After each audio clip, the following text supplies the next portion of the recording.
Alright, I think everyone's ready. Alright. As the elven ship is set ablaze, and the elven warrior seems to wander off out of sight, Celine, you notice a small glimmer near where the elven sorceress had been laying, illuminated by the flickering fire. I will go inspect it. It appears to be a compass, and it is pointing towards the cave near you. The cave that you were in before fighting the murder. The cave with the creepy crawlies that tried to use me as incubation? Yeah, that one. That's the one. The helpful, friendly cave. I will tentatively pick up the compass. Alright, you pick it up. It still points in that direction. You note rather easily that that direction is not on north. I think of the thing I want most in life. Wrong move. Wrong franchise. The compass is unresponsive to your positive thoughts. Alright. Is there any, like, special markings on this thing, or...? It has some fine elven script along the sides, and it looks to be of great quality. It was clearly assembled by a master craftsman. Okay. Elvish compass is added to my inventory. Alright. You'll notice that Tordain seems unusually silent. I don't notice this. I'm busy prying off scales. But Sure. that's Celine. I'm not quite sure what it is. Considering it is of elven make, and I know very little of elves, perhaps we can hawk it when we get into Sartosa. I'm looking forward to going there. I'm not. Yeah. Um, Yeah. Did we at the end of last session we settled on y'all gave me a shield, right? Yep. Sure. Okay. Yeah. So I don't have a weapon. We didn't give you a spear, I remember that much. Yeah, I know. I can't remember. We were what like, that was. we are tired of changing which weapons we give you. Alright. Alright. I mean, if you get a really big bit of metal, I can let you use my awesome stick as a spear. Yeah, no. In which case, you'll fall over. Alright. Alright, Tordain does suggest that we be heading back to the ship. Now, I thought the captain had went ashore with another party. That was my impression. Weren't we supposed to meet with them? Like, fighting this giant monster might have attracted their attention towards us? I don't know. There's no sign of the captain. This is why we need flares. Can we We show, have a burning boat. Also, wrong franchise. can we show the thing you found to the captain? I'm not sure what we're going to tell her otherwise.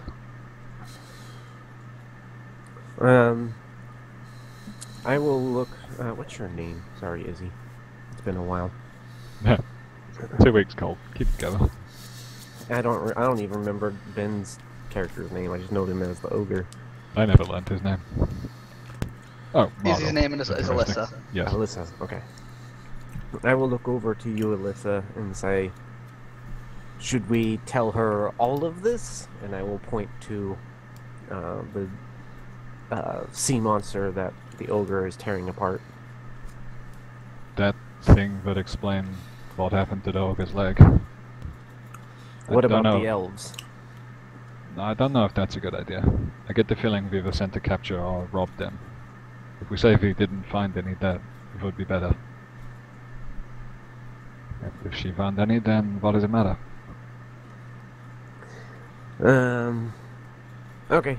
I will tuck the compass inside, and I will motion for Tordane to lead us out of this place. You will continue to be unusually silent. We'll row you towards, but we'll row you rather deftly back to the ship. Upon returning to Margal the will ship, immediately complain about leaving so soon, gesturing at the giant corpse that still is here and has not been eaten. So I will hobble using my stick as a crutch after getting some flesh of the beast. I will hand you my dagger so you can carve as much as you would like. I own a dagger. Okay. It's probably twice as big as yours, too. Yeah, yours is probably a sword. I love how offended he sounds. how else would Margal whittle?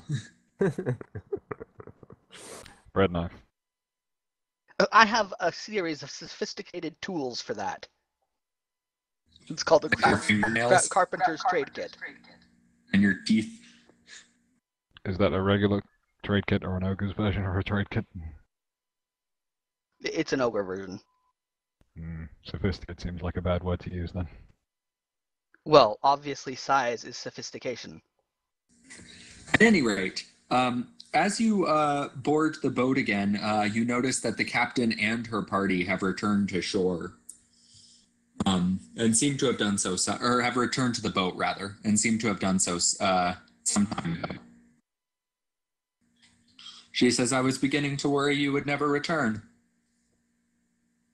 Margot will grin broadly and point towards Zelene. Show them the teeth.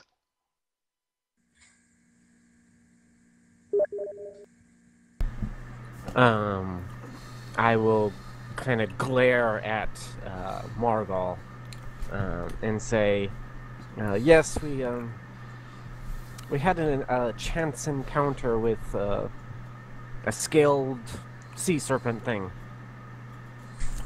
She raises eyebrows, and all of you survived. Gustav, who's on deck at this point, raises his eyebrows and points at the ogre's leg and says, seems not all of them necessarily came back. It's still a talent. And I killed it. She nods and says, and how is it that the four of you unaided were able to slay a thing with teeth of that size? Oh, well, it a fancy thing, and then I braced my mighty club against the ground, and then its eyeball went through it, and it speared through its head, and it died. The ogre might have made an effort to beat it to death in between that. Well, I had to will. kick it. I will kind of elaborate on all of our heroics on trying to slay the beast, my mighty failings out riding it, but basically I will expand upon the ogre kind of beating it to death in a rage. Alright, are you going to purposely elaborate the story so that you leave out elf parts? Yes. Alright, roll a storytelling check. Or a bluff check. Should totally have let me do that, you know, the person with the storyteller skill. Then go ahead. Too late, Cole's the one telling the story. Yeah, you've made your bed. Where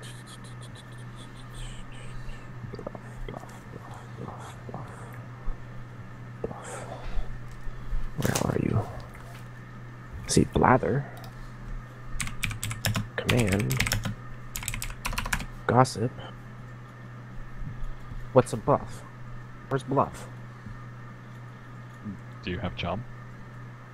Yeah, bluff doesn't There is no exist. bluff. I was like looking and looking Sorry. and looking. He meant, you could try charm, though that will be harder. Storytelling I don't or have storytelling. blather. I do have sing. That's not going to do it. Darn. You decidedly told a story, not sung an epic.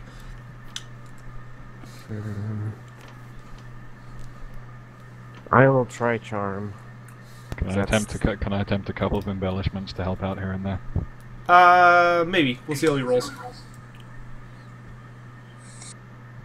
Thank fuck for that.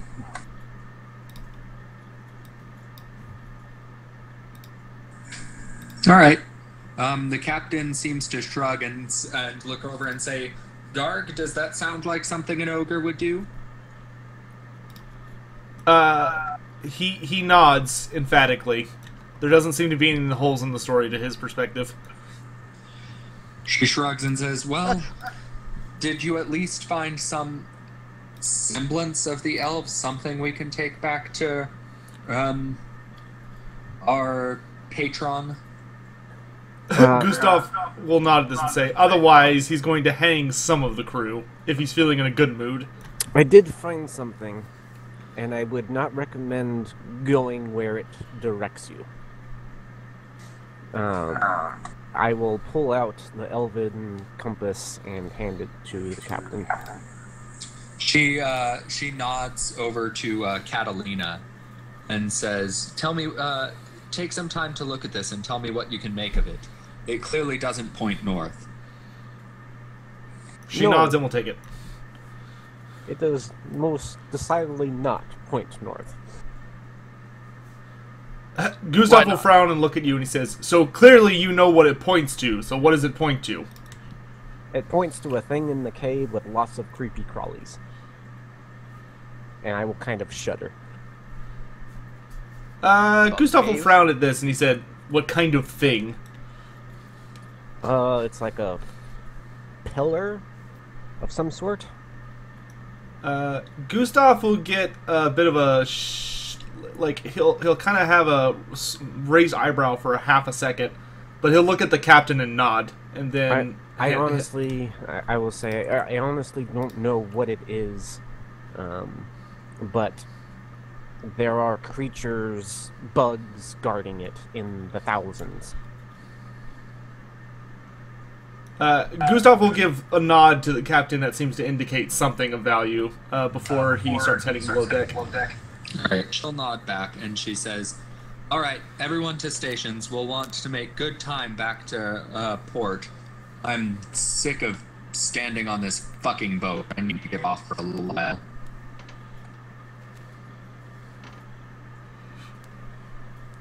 I will nod and I will head below. Margot will slip on the deck. Will he fall through the deck? If you didn't already. Unable to bear weight on his foot. Alright, somebody will shout Gustav's name and he'll come back up and he'll glare at the ogre and say, bring him down below.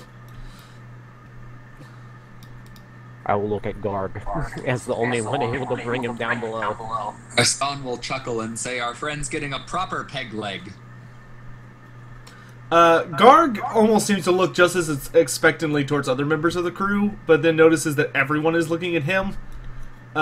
So he Margot will sigh and rip off a bit of his meat and gesture it towards Garg. Garg will merrily accept this bribe, and as he's helping you get to your feet, he eats some of it and he looks at you and goes, no, not right texture for sea dragon. Think you call it wrong thing. And he helps you below deck. I will describe it as I head below. As you're both descending, the other crew can hear Garg throwing potential names out like flightless sea dragon or sea dragon worm. Or sea dragon deluxe. The LX model. Alright, Garg, Margot, you're taken below deck and left to the not so tender mercies of Gustav. Roll a toughness check as he removes any excess dead flesh and starts to fix you with a peg leg. Alright, you managed to keep your composure and don't pass out. It's a very, very unpleasant experience. But you guess if you were back home in your own tribe, it would probably be just as bad if a slaughtermaster were to be handling this situation. Margot will eat his new dragon flesh and pretend his clenching teeth is him just chewing. Did you want the peg leg made of any particular material, or are you just going to get a basic one for now? I'll get a basic one for now, and in-game I'll work on getting a better one. Alright, he fits you, hold on.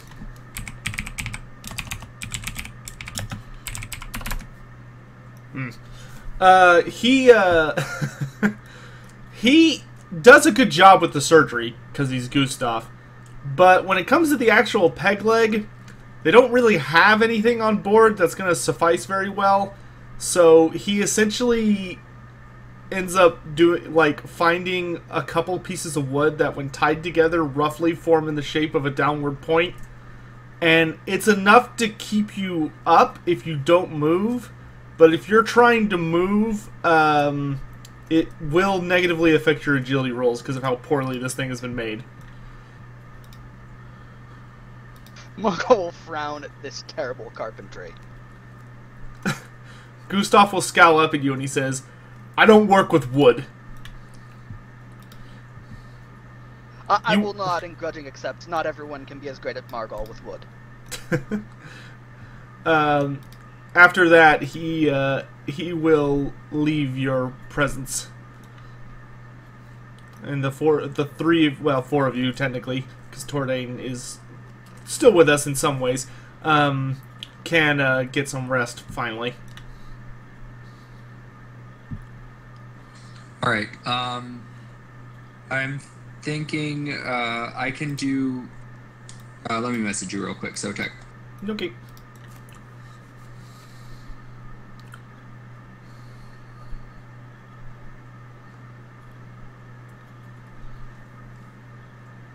The sun begins to set on the horizon as the four of you head to bed and get some well-deserved rest. You're all exempt from night watch, thanks to actually bringing something of value back to the ship.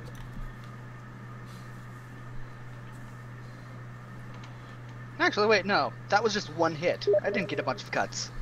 Wow, you probably did from the sheer force of it, like, breaking pieces of your skin apart.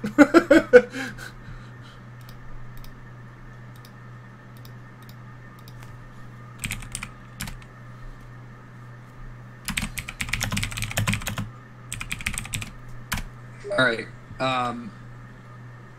okay, I was just gonna hop a channel with Cold real quick. Yeah, that's fine. I'm gonna hop a channel with Izzy real quick. Oh, poor Ben. Ben, stay here and sleep for a minute. Okay. Do you want me to move you down to my vault? Yeah, you and Jake will go down to the vault. Me and Izzy will go up to the Cossacks.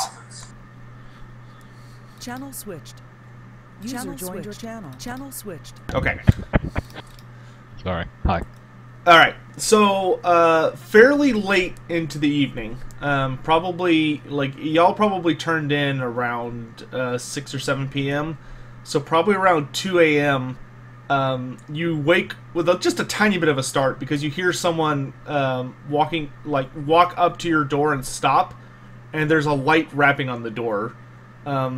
Clearly someone's...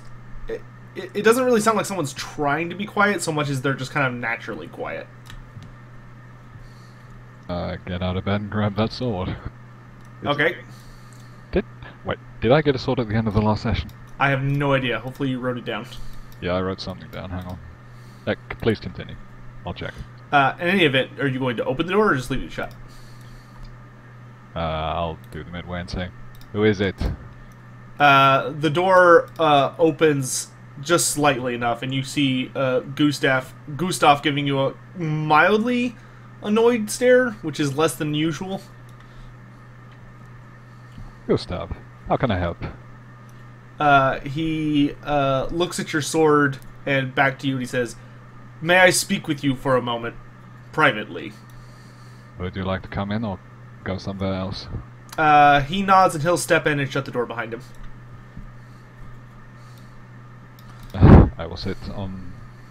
I can't sit on the hammock, that's stupid. I will stand with my arms folded patiently.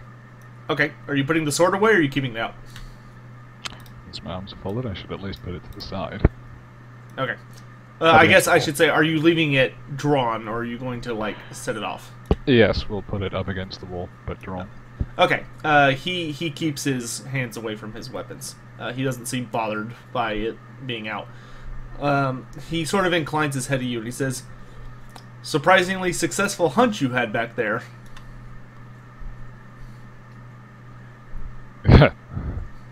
I suppose. Finding one thing. He tilts his head slightly. He says, "Not that I'm going to attempt to pursue the matter harshly, but it seems rather lucky for you to have just stumbled upon an elven trinket out of seemingly nowhere." Well, we certainly stumbled upon it, but it was guarded. The thing that took off the ogre's leg, as I said. He narrows his eyes somewhat, and then just sort of shakes his head as if dropping the subject. And then he turns back to the door, but then stops and turns back and looks at you, a little bit more curiosity in his eyes. He says, "Where were you heading before we picked you up?" Back to Erengrad. He nods and looks around the ship, and he says, "Well, you're probably not going to find a path there on this boat unless something really bizarre happens. How has pirate life been?" It's been fine. Why do you ask? He shrugs and says, "I remember when my life was interrupted by this ship. The crew on this ship tend to have a less than fortunate effect on most people's lives. Just seeing how you're settling in." Very well. Thank you.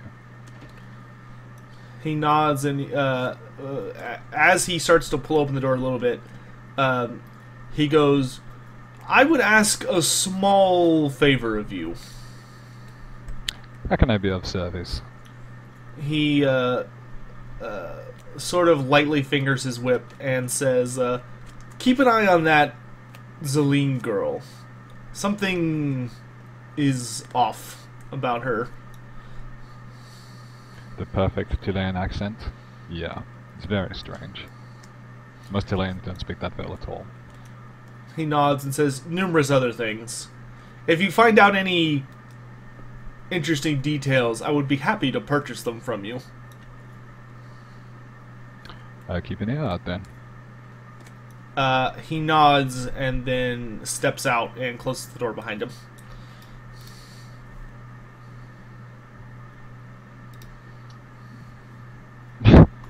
I will lay back down on the hammock contemplatively, I suppose. Okay, that's it. Back down. Cool. Channel switched. Alright, we're done. User joined your channel. Great. So you have 3 days aboard the ship. Everyone can regain wounds commensurate with 3 nights of rest. And if anyone has anything particular they want to accomplish aboard the ship during this time, let us know. I believe I need long-term care to get any points back because I'm at 0. Okay, then So you'll I would probably like to want get into seek that out Gustav's in the good enough morning. graces to get that. All right. You may also want to speak to Zelene about getting a hold of a poultice. Oh, okay. Do we have poultices? That is a good question. Oh, we do. Okay. I will stomp and clatter and rattle my way to the quartermaster. I will glare up at you as I have to stop my count and restart again. Yes, Master Margal. Margal will lift up his peg leg and point at it. Dump itches. We have healy rappy thing. Have you had Gustav look at it? I look at the very visible amount of flesh missing from my foot and nod.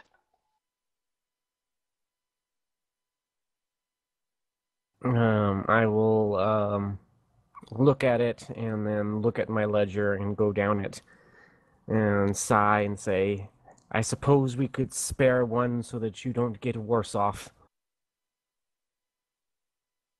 Would need me for next sea dragon. Would be shame if it ate you. Yes, quite. And I will say, wait here and I will go get you some. I don't need you stomping around. You sure? Margol is great stomper. Then he will look at his peg leg and the visible smaller amount of area in which it can stomp and sigh. Margol was great stomper. I will go down and get a poultice and bring it up and hand it to Margol and say, you're going to have to find someone to put that on you. Don't mess it up yourself. You know anyone but Gustav? Let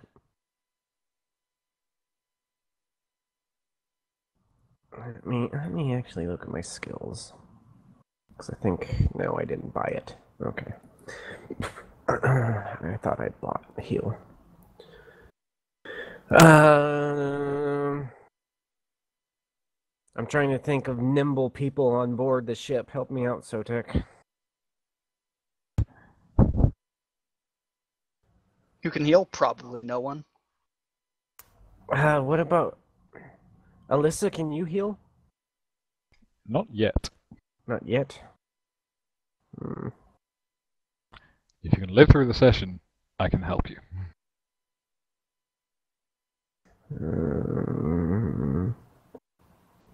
What check would I need to make to put this on this ogre? Sotek or Jacob? As long as he passes a toughness check, there shouldn't be any problems. But you can always try and get the halfling to do it. No. I don't want to have anyone owe anything to that halfling.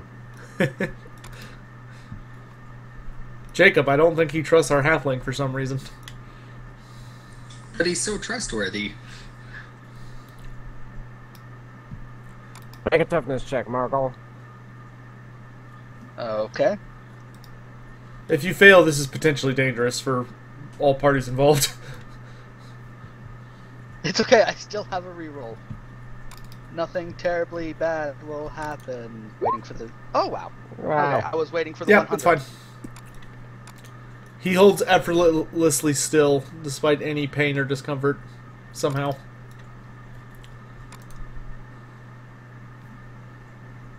There you go. You're patched up. Yeah. Margol will smile now that his leg has stopped bleeding. At that, I will head off to find Gustav, because I need to find him and warn him, so to speak. Alright, you find him fairly easily in the bottom of the deck where he usually is. Izzy, I sent you a quick message. Yes, I'm sorry, I've just seen it. I'm trying to type out now. Master Gustav, I think we have a smart rat on board. He gives you, like, when you start talking to him, he looks moderately interested in what you have to say, but at the mention of the word rat, you just see, like, a ridiculous amount of disgust start to creep onto his face. It's white, and I saw it last night trying to chew its way into our barrel of pickled fish. He's going to sigh and pinch the bridge of his nose, and he says, "You've been talking to Garg, haven't you?" No, I have not. He points a finger at you and goes, "No, maybe you think you haven't, but I know you have, because he's obsessed with that stupid rat." Master Gustav, I have not been speaking to Garg. I don't like speaking to ogres, if you haven't noticed. I just have to have one on my crew whenever I go ashore. He shakes his head and he says, I don't care about a damn rat. A lot of ships have rats. It just comes with the job. Well, it concerns all of us. You and I both have been trying to keep down their numbers. He sighs and he goes, I'll put out some traps for it, but I'm not doing anything more than that. I'm not going to hunt this ship top to bottom for some furry little critter. If you see it again, try and kill it, but don't lose sleep over it, and don't bother me again about it. I did try and kill it. At this, he's going to frown at you and he says, the captain wonders why I don't like having women on board. Hey, at least I didn't run away from it. He rolls his eyes and he says, oh, remind me next time I should give you a medal for trying instead of accomplishing. I'm sorry, what were your exploits recently? His eyes will flash a little bit dangerously and his hand will hover down to his whip and he says, when you're on this part of the ship, you watch your tongue.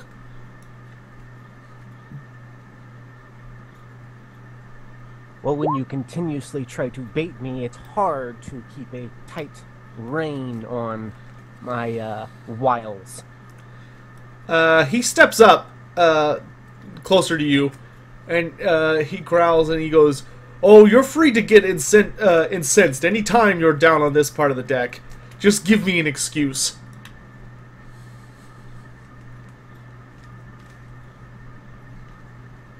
I'll remember this, Master Gustav. Please, just do your job. And I will turn around and walk away. He will scowl at you, but not say anything further. Sotek, would you mind playing Rascon for a moment? I'm playing another character with Alyssa real quick. I'll try. You don't have to. I can also just tell Ben to wait. Yeah, Ben can wait a I'm also moment. just fine saying I do this. We have done enough between me and him that we can all imagine how it goes. As long as Fair nothing enough. drastically bad happens. That's fair. Don't fire anything.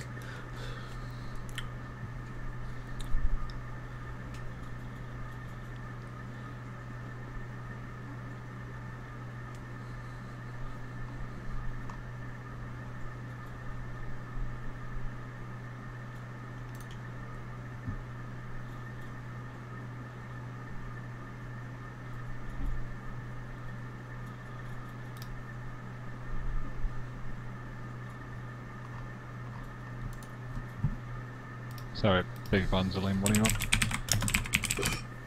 on? Walking away from Gustav like I want to murder him. And you are on the same deck as me, I presume. Yeah, you spend most of your time on the bottom deck. You probably heard what just transpired.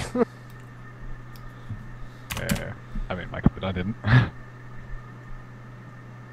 Well, if you didn't, then you didn't. Fair enough.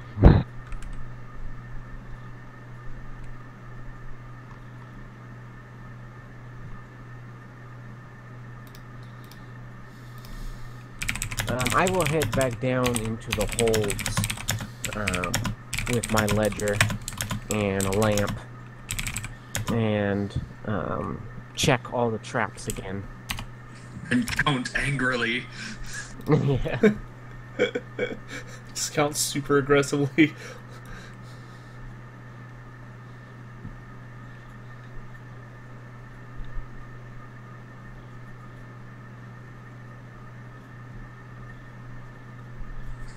Check the map again, Sotek.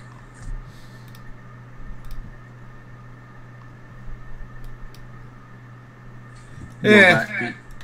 Let's stick with Is that what option. you need? Nah, we'll just stick with option 1.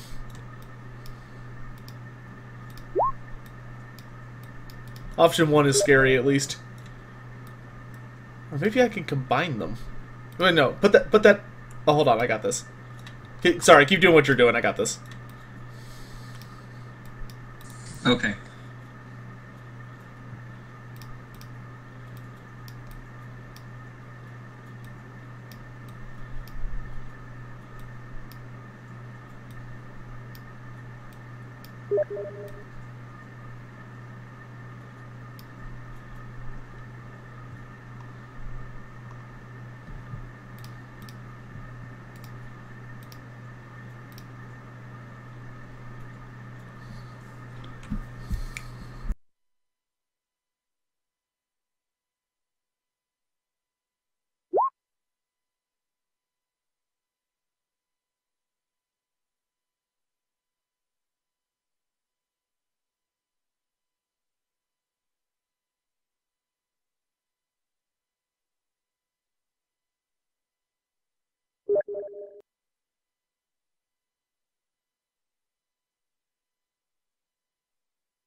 Oh, I didn't realize you were that badly wounded, Ben. Hold on. Okay.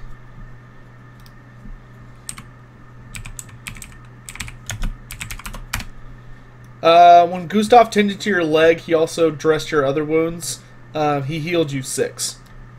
Oh, okay. And then you would have healed 3 on top of that for the 3 nights. Yeah, I didn't realize you were still on death's door. Okay. Shall we keep the poultices used for Gustav? Sure. Okay.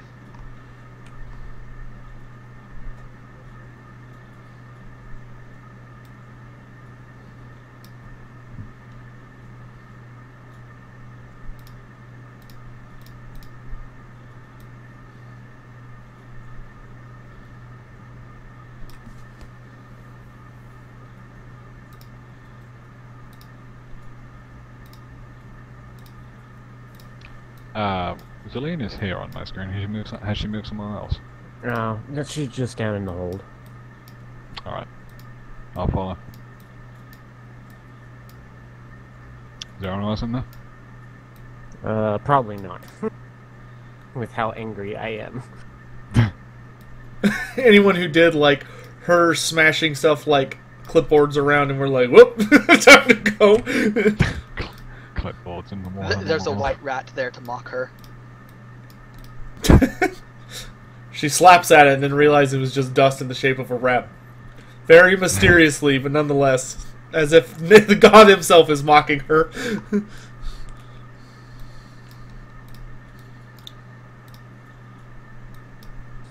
Alright. Anything further need to be accomplished during this time? Nope, I'm just doing some slight adjustments on something, and then I will be all set. I will use my downtime to try to carve, using my carpentry kit, one of my pieces of scrap wood into a mearworm. Worm, whatever it's called. Hey Jacob, go to the ship. It's awful.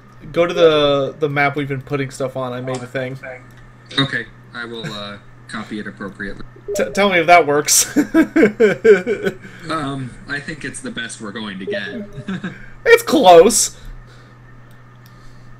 I already did cold. Okay. Do you want me to delete it? I finally fixed it. Do you want me to remove it from that place? No, I'll remove it when the time comes. I will turn to see you approach Alyssa and stop my counting and say yes. Yeah. What's the expression on Zilene's face? Murderous or just angry? Angry. Oh yeah. I had to think about that one. All right, it's gone now, Jake.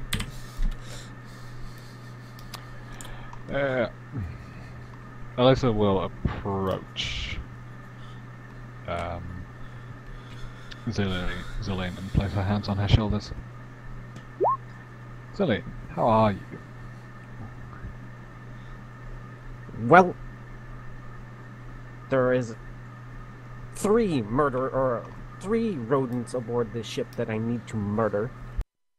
Very much so, I'm sure.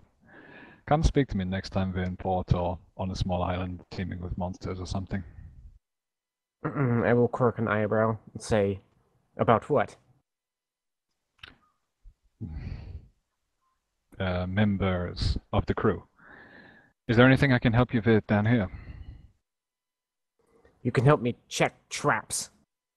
Do you have There traps? is rodent traps.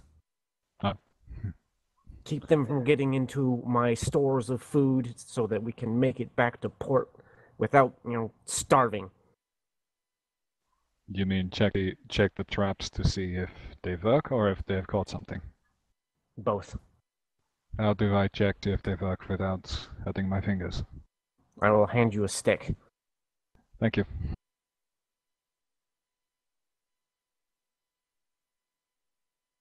And I proceed to check traps, I guess. And if you see a white rat, make sure you spear it so I can dangle it in front of Gustav's ugly face.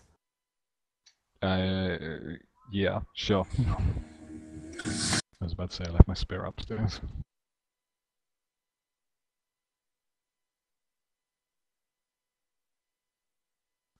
Do I see a white rat? Probably not. It's probably staying out of the way of Zelene. Or being really, really clever, it has decided to eat through the entire plank of the floor up to the bottom of the barrel so Zelene can never see it.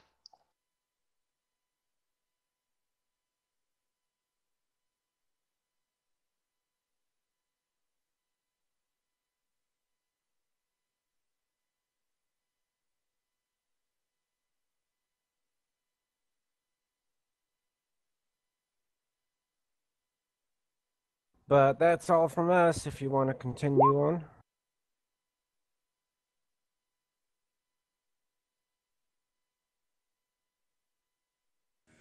All right. So the most of the voyage is uneventful. And on the morning, 3 days later, Tordane calls out quite happily, "Land ho!" And you see quite far, just at the edge, just peeking over the edge of the horizon, the site of Sartosa. It is still quite a great distance away.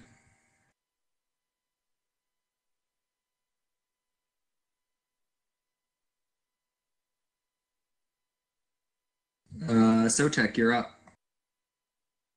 Sorry, my mic was muted. Do y'all want to go above deck to see as he shouts land ho, or are you going to just stay on your jobs? I need to know where you're all going to be at. I honestly don't care. I don't see a need to fire the cannons anytime soon. I will go above deck. Anything to give me an excuse not to work on this bloody ship. Alright. So Alyssa will go above deck. Margot will go above deck. Zelene, you're going to stay in the center area. Yeah, I'm down in the holds doing Alright. continual checks. After land ho is shouted, all of you hear a really weird sound like thunder rumbling. Like, you can almost feel it more than hear it, of something really deep and repetitive. It's just a constant rumble. You would almost think of an earthquake if it weren't for the fact you're on a boat. Does it sound like cannon fire? No. It's too consistent. Okay. After a few seconds of this, Tordane turns around, looking for the source of the sound, and he shouts something that is a bit confusing at first, because he doesn't seem to know what he's looking at. And then he calls down below and he says, "Something's coming up behind us!" And the alarm bell rings out on the ship.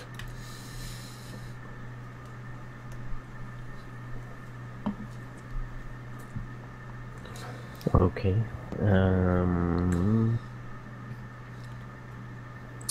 I will begin securing hatches. I will go above the hold and secure hatches just in case water gets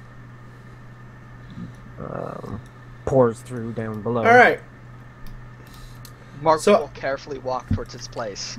As the ship is sailing, those of you who are on the top deck look back, and you see what can only be very roughly described as a ship coming after you guys, moving at a horrific speed. It is moving much faster than your ship, despite the fact it doesn't even have sails. Upon closer inspection, this ship is literally multiple corpses of other ships, just completely wrecked parts, seemingly tied together or held together or thrown together into this nonsensical pile that's somehow still floating. And atop it is just a tide of greenskins, all hooting and yelling and roaring. And towards the back of the ship, you see that they have numerous piles of wood. And in a horrific moment of realization, all of you who are on the top deck see all the pieces suddenly snap forward, and you realize those aren't wood piles, those are war machines. A number of shapes go hurtling into the air, and as they do, they arc towards the ship, and all of you can only just stare as a couple of blots come hurtling towards you. The first, all of those of you who are on the top deck witness this. The first one to actually reach you, surprisingly enough, looks like a goblin that was just seemingly tossed into the air with no sense of, like, safety for his own concern. And he's got two very rough, crude designs of what a greenskin might approximate to wings attached to his arms. And as he comes spiraling down, you all hear him shrieking as he aims for the crow's nest, and he slams into it with a horrific amount of force, with just a hard crack as all of his bones just basically collapse in. And the crow's nest just completely, nearly implodes from the impact. And Tordain is smashed off and literally just falls from the crow's nest as it completely just collapses under the sheer impact. And he falls to the deck with a hard thud and doesn't seem to get up or move. But just after the goblin hits, three very, very bizarre-looking round shapes slam onto the deck, and one of them just splats into, like, it looks like somebody literally threw a grape as hard as they could at the ground, and it just flattens. But the other two, surprisingly, to all of you on the top deck, just bounce. And after a moment, you realize these things have legs and teeth. A lot of teeth. And they all look at you for a moment before letting out these weird snorts, seeming to be very adverse to the sunlight, and they bounce below deck.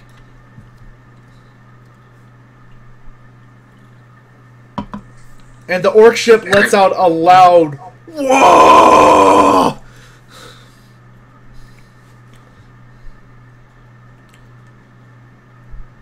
Alright, Captain. Huh? The captain slams on the wheel to bring the broadsides to bear, and she just points in an almost random direction and points at Alyssa and says, "Kill that thing," and points below deck. And then she yells up at Catalina, "Take over navigation. Guard, get ready to kill anything else that comes on board." On the cannon level, Rascon says, "All right, Markle, time to earn our keep." Boom. Aye. On the third level, Zelene, you see a toothy, bouncing blob dive down into the very part of the hold which holds your precious stores. I go after it. Okay. Gustav him actually also runs after it. All right. So quick party split. Yep. Ben, Cole, will you move me and Ben down to the vault? Sure. Ben and you? Okay. Yep. The other two of you, you're staying with Jacob. Out of your channel. You were moved. All right, Ben.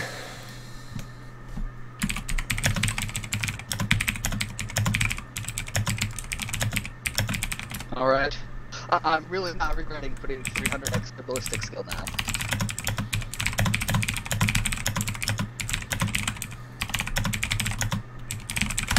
Alright, so the way this is going to work is that this is going to be ship combat. You're not actually going to be fighting unless something truly horrible happens.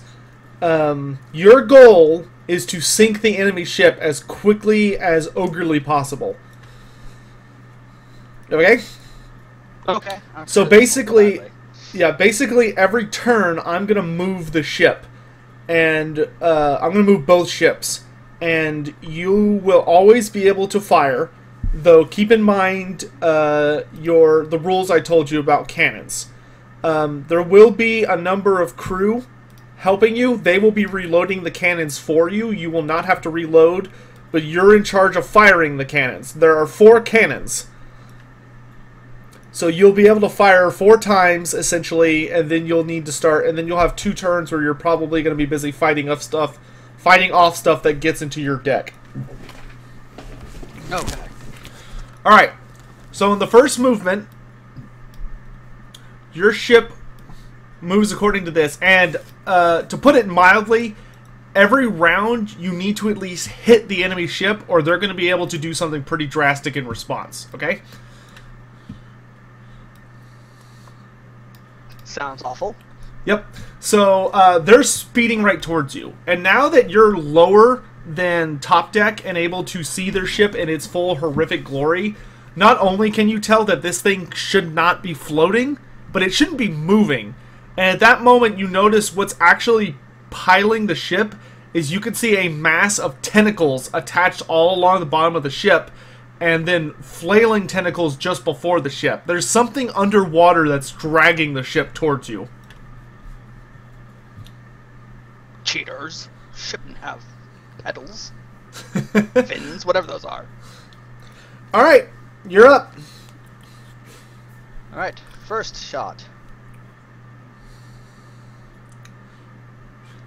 You can try and aim for Should specific... I do this private or GM? Yeah, do GM rolls. You know what, you can do public, it's fine. They're not going to know what you're doing. Actually, Well, you know what, do GM rolls. Do GM rolls. I'm trying to... Okay, so... Oh, wait, no, that'll be a miss. But do private rolls, because you'll need to be able to see it, so you'll know if you need to reroll or not. Okay. Cool beans? Cool beans. Alright, so your initial shot fires out and just completely misses. It flies past the enemy ship, and you hear all the orcs jeering at you. Next, and their response is that another one of their catapults fires.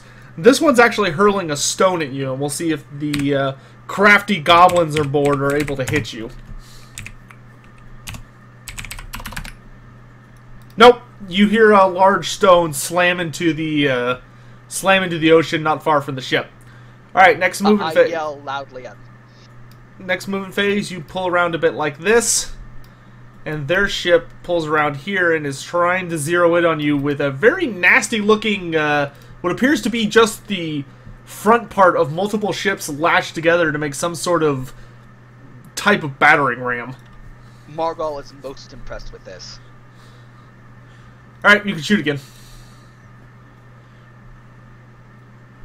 I'll reroll. I have a feeling that being rammed would be really bad. Okay, and when they get to the closest level, when things are the most dangerous, you will get a bonus to hit them because of how close they are.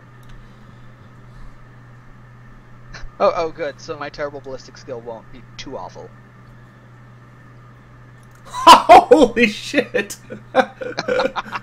Alright, so... It was worth it. Oh, man. Where did you even hit it? The head would be what it would be on the normal. Wow, you were 1 degree. You were a single % away from critting again. And that's scary. I know, I am very sad. Alright. That was my fortune point. So you rolled a 2. There's actually a chart for how this is going to work. Very cool. Alright, so... Well, I gotta check it. So you roll a 2. So you fire It impacts... Roll a single d10 to see where the shot hits the boat. Does it matter if this is public? No. Okay, 4. A 4. Okay, it slams right into the bottom part of the ship. It just blows a massive hole, and you see chunks of orcs and even a troll go flying into the water, and the entire ship structure seems to just shudder. Nice shot. I need Don't to... worry, it won't stay like this. Hold on, I'm going to group all this together so that I can have a consistent health bar for it. Or not. I guess I'll just write down how much health it has. How much damage did you do? 30? 30. Okay.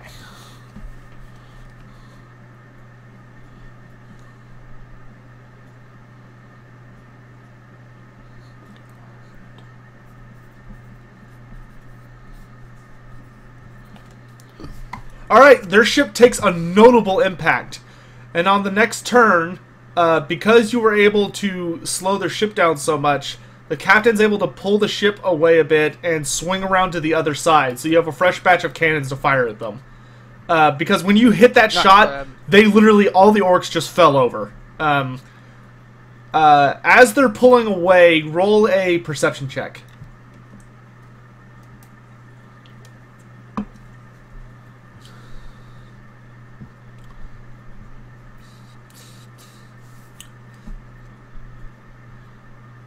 Nope. Okay, you don't see them. All right, it's your turn to fire again. They don't move. They're too busy all standing up, and the creature seemed to have like let go almost. Like it just stopped moving when the ship shook horribly, and all the orcs fell over. But you notice as all the orcs start to stand up, it starts moving again. Damn! Another great shot. Roll a man, you're rolling really high. roll a D10. 3. Okay, a 3. You fire the cannon, and it flies through the air and skims along the top of the deck, and just carves a dent through all of the greenskins. Roll another D10, and you're trying to get higher than a 5. You need a 6 or higher. Nope. Nope. Alright, so it just kills a bunch of orcs on board. But you notice that this Hulk seems to have a very large internal structure, because more orcs start piling onto the top of the ship, yelling and hooting. Alright, they're going to fire the squig launchers.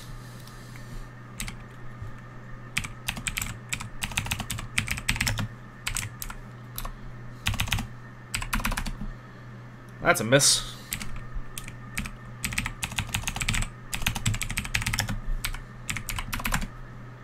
That's also a miss. 2 squigs go hurtling into the water just before you. And you notice that when they hit the water, they just, not only do they sink like stones, but you could swear you see arms sticking out of their mouths before they are consumed beneath the waves. Gonna move you a little further. Margot will briefly think about how glorious a death that would be to die with your mouth full. They're gonna move alongside. Alright, fire again. You have 3 cannons left on this side, and the other side is reloading.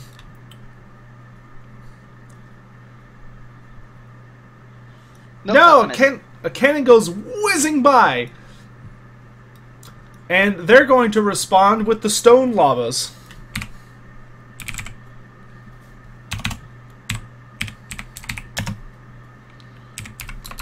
But they only have 1 of those. And it misses terribly. Alright, next movement. You move further this way. And they are coming right at you. Alright. You have 2 more cannons to fire. Another great shot! Man, I bet you're feeling great right now. See where it hits the ship? Yeah. You need higher than a 3 to actually hit the ship. Oh my gosh. Do you want to re-roll it or keep it? I can't re-roll. I have no more fortune points. Okay, so roll another d6. You need a 6 or higher for this element of it. Oh, another d10? Sorry, yes, d10. 6. Oh, nice! Roll a... You know what, I'll roll this one. Let's roll Thank you.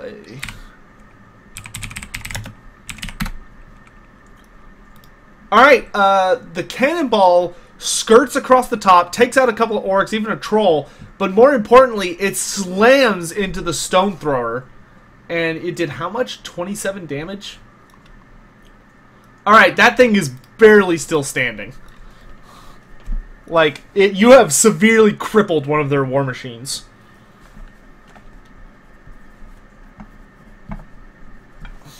It's going to take them longer to fire it now. But that does not actually slow them down, so they're going to come right on top of you now.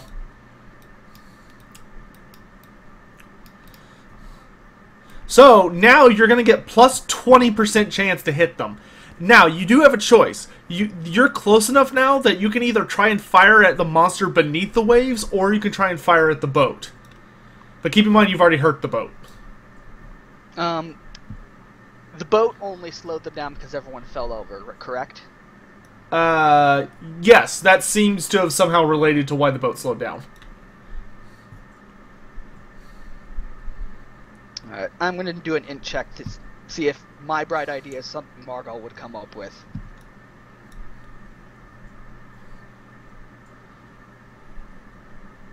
Yeah, no, I keep shooting at the boat. Okay. By the way, I am going to give you 2 additional fortune points to represent, what's his face? Who's the guy down here helping you? Rescon? To represent Rascon, like helping you adjust your aim and giving you pointers. All right, No, it goes whizzing by. All right, and the orc ship goes whizzing by. The orc ship is going to slam. You'll get more fortune points throughout the fight, but they come in little trickles. It's going to slam into your ship. So I'm going to roll for the orc damage.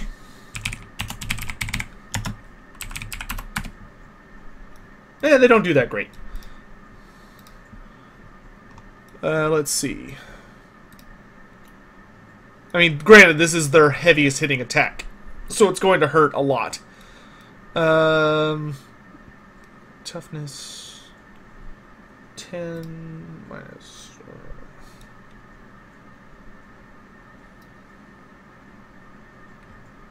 That's going to be 12. It's going to knock you down to that. Alright, I have to message Jacob real quick.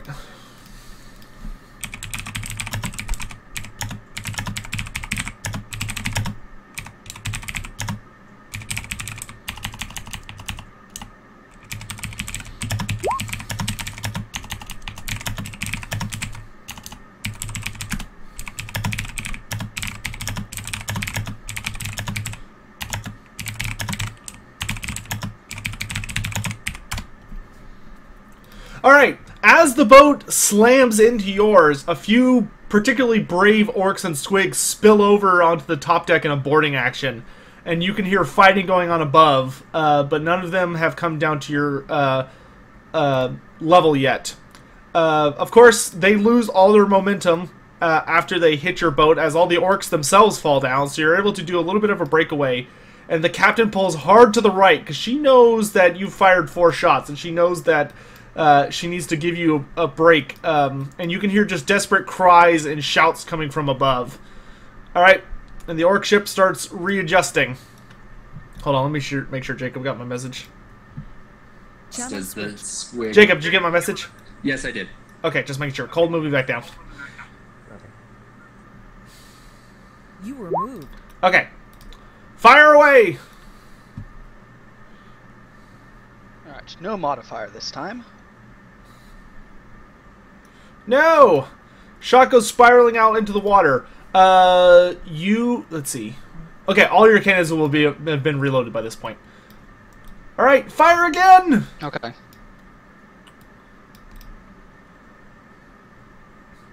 Oh, for when the ship got really close, you'll get to keep that. For when the ship got really close, roll a perception check. For every time the ship gets within 2 paces, you get to roll this perception check. Okay.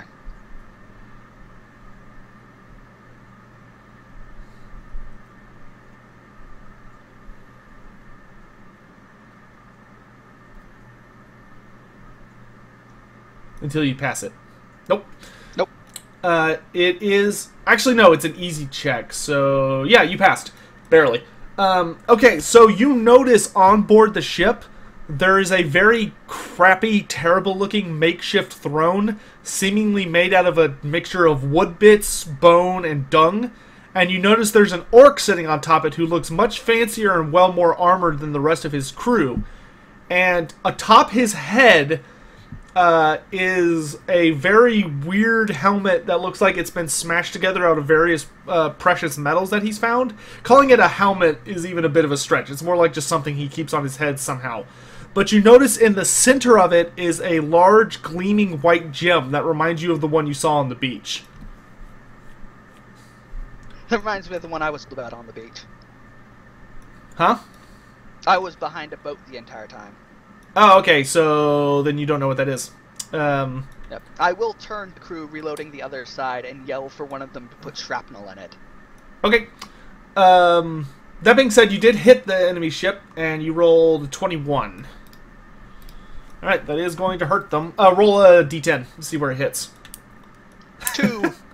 Roll another d10 to see if it hits a war machine. 2. Nope, takes out more crew. But there's always more. Alright, your ship moves a little further along, and you notice that this time, instead of going for a ramming action, they're trying to pull up alongside, and you notice a lot of orcs are starting to run over to the side with various long sticks, and there are some goblins with them as well. Roll to fire. Alright, they're not within 2. What do you mean? Yeah, they are at the 2 marker. Alright, is that when I get the bonus? No, you get the bonus I at the forget. 1 marker. Okay. It's kind of a Hail Mary. No, it goes wildly spinning off into the ocean. Second fortune point from Rasson on this. Okay. Nope. Oh, so close. Should have saved it. Alright. Yeah. Actually, can I aim? Yeah, you can aim. I've been Curse. presuming you've been aiming this entire time. No, that's just ballistic rolls. Alright. They've pulled up alongside you again.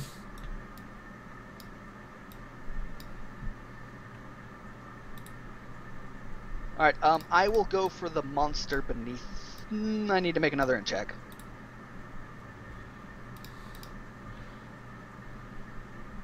I mean, it's presumed you're not a complete idiot. That's true. I failed once. I can do it now. Let's not have the entire crew die because in checks till I have 1.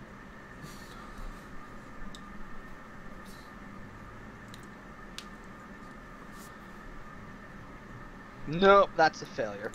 Alright, they will pull up alongside, and a number of orcs jump over. You're out of cannons to fire on this side, and you still have 2 turns of reloading on the other side. As the orcs jump over, because there's so much action going on the top deck, and you hear the captain yelling for someone to shoot the damn ship to buy them some time, 2 common orcs come spilling down into the deck. You will need to kill them before you're able to fire again. And you notice some squigs run past you, down into the lower deck.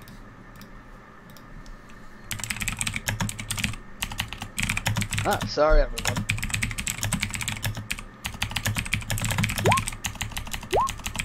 Alright, do I need to enter the initiative? No. You'll be presumed to go first, because the orcs are just hooting and hollering. Okay. This is your ship. Defend it. Alright, do these need to be private too? It's up to you. I don't care.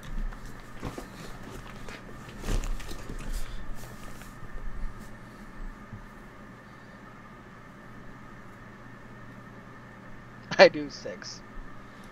Alright, you smack one of the orcs enough to get his attention, but you don't really hurt him that bad. You're never presumed to be surrounded, by the way, because there's so much going on. It's too turbulent for anyone to really count as being surrounded, fighting in this part of the deck, especially since you've got people running around. There are other things besides the 2 orcs down here, but your job is to focus on them. It's not just you versus 2 orcs. There's other goblins and stuff that have gotten into this part of the deck, but thankfully you have friends helping out. Alright, they're going to swing back at you.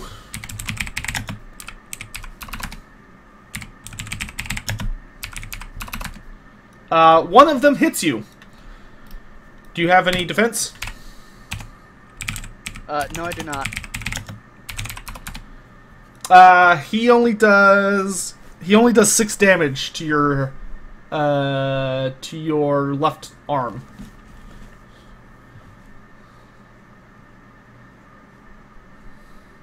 Left arm. Just 6. That will bounce. Okay, I figured it would.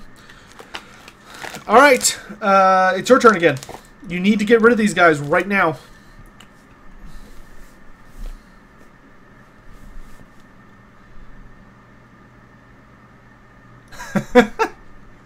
Not with the rolls like that. Nope. Okay, and their ship has started to pull away. Yours is also moving, but you're probably gonna have to swing back around to deal with them soon. You can try and disengage from them and fire the cannons, but you'll take a penalty for doing so. So it's up to you what you want to focus on. All right, they swing back.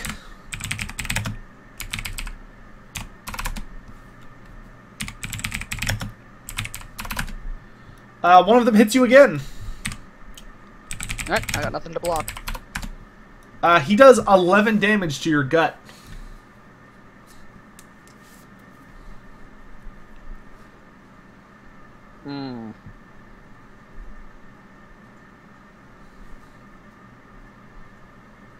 Doing maths in my head.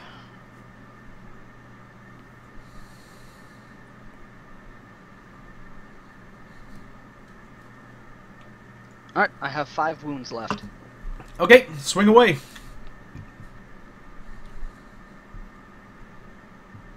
I have a question. How does shooting the shrapnel work? So, shooting the shrapnel you can only use on the last 2 paces, and if you shoot it, it will explicitly do damage to either the crew or the hull. If it hits the crew, though, it will have a much more dramatic effect and actually cause them problems. Okay. Do they look like they will get up to us for boarding next turn? Oh, you know what? I forgot to take a fear check for these guys. You cause fear, don't you? Yes, I do. You need to remind me of that. Sorry, I cause fear. There might be a squig standing here just terrified. Okay, I'm going to say the one that hit you is fine, but the other orc is terrified. He ran back up. Alright. He decided he'd rather fight up top. So there's just the one. Alright, I'll try to finish him off then. Oh wait, no, I said fear, not terror. Never mind, he's just standing there petrified. Okay. Alright, let him have it. Let's try to kill the lively one anyways. Jesus, man.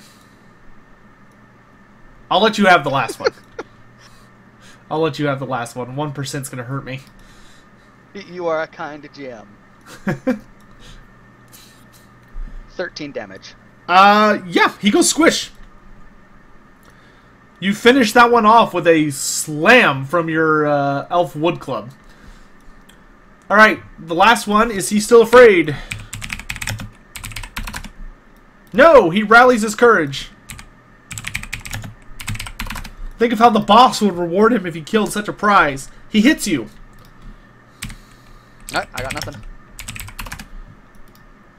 He will do... Lots. Yeah, quite a bit. I'm actually going to see if Rascon is able to parry aside this blow for you. Nope. He does 12 damage to your gut.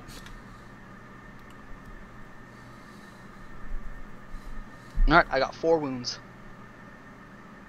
Left? Left. Okay, so that didn't hurt that bad. It did 5. Okay. Your turn.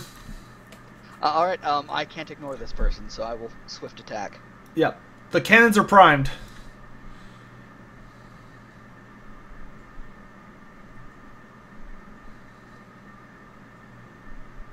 10? My poor club. Alright, With the 10, you managed to hit him hard enough that he staggers horribly, and the other crew has been bought enough time that they're able to surround and stab him to death. However, as you're swinging... Note to self. In future, ask they die first before continuing. However, your elf wood club slips out of your hands and basically goes careening into a wall and just sticks. And it will take you some time to pull it out. However, you've got other priorities. This time you're only going to have 3 turns to shoot the enemy ship. However, you do gain 2 new rerolls. Alright. Basically, every time you flip sides, you're going to get 2 new rerolls. Make sense? Oh, okay, yes. Alright, and you do have the ability to aim, so remember that. Yes, I will now adding that 10 bonus. That would have saved several shots. And All right. crit confirm. Yep. Start firing away.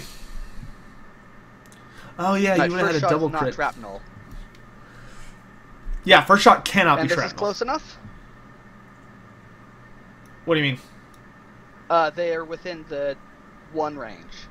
Don't pay attention where they actually are. I'll let you know. You're on the 3 countdown. So they're too far away for a shrapnel shot. Oh, good hit. Alright. Where does it hit? The leg, I think? No, you have to roll Or a d10. fucking. The first d10 you roll after you fire the can. Ooh, Oh, okay. good hit. Alright, so that blasts into the bottom part of the ship, and it tears off numerous tentacles, and also blows a huge hole straight into the bottom of the ship. And the entire orc vessel shudders, and all the orcs fall over again, and it stops moving. And you almost hear a low-pitched rumble from below.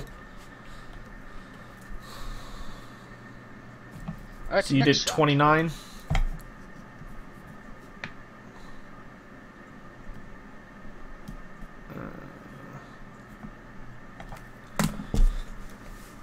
Alright, because of that, their ship stops and your ship manages to pull away. You can fire another free shot from that side before the orc ship's going to start moving again. Okay. Which is what you just rolled, isn't it? Yes, essentially that. I have Okay. 1 more shot in the shrapnel. is Cool. what I have left. Your shrapnel's going to be too far away. You'll have to either unload it or just save it until they get close again, and you're still on that side. Alright, you did roll a 4, though, so you are going to hit the cargo. So you blow another hole into the ship, and the orc ship is just shuddering under this beating you're giving it. So you did 26. Yeah. 51. Alright, the orc ship is looking really rough. You notice it's taking on water, and you can actually see river trolls in the bottom putting their bodies into the holes as the goblins try to figure out ways to stop the ship from sinking. But all the tentacles start reattaching themselves, and the ship begins moving again. And the captain, seeing that she's actually managed to break away, you hear the fighting off top dying off as they've killed most of the greenskins up there. And she pulls the ship around hard. Take an agility or a strength check to keep your balance. Let's not take the agility that I have -3 on.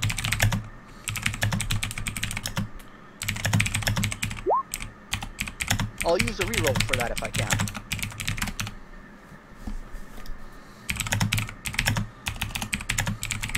Because those are Raskon's bonus ones that I have left.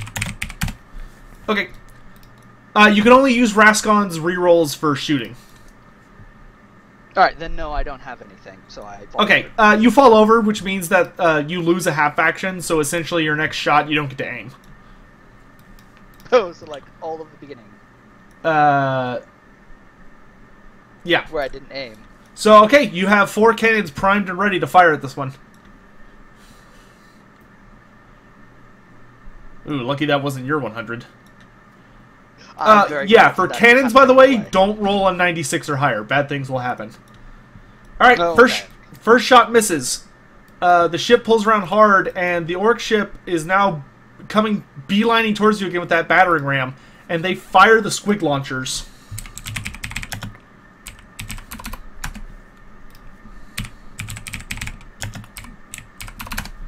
And nothing. Squigs go down into the watery depths. Alright, your turn again. I will use a reroll for this. Okay. Oh, a hit! Alright, roll a d10 to see where it impacts the ship.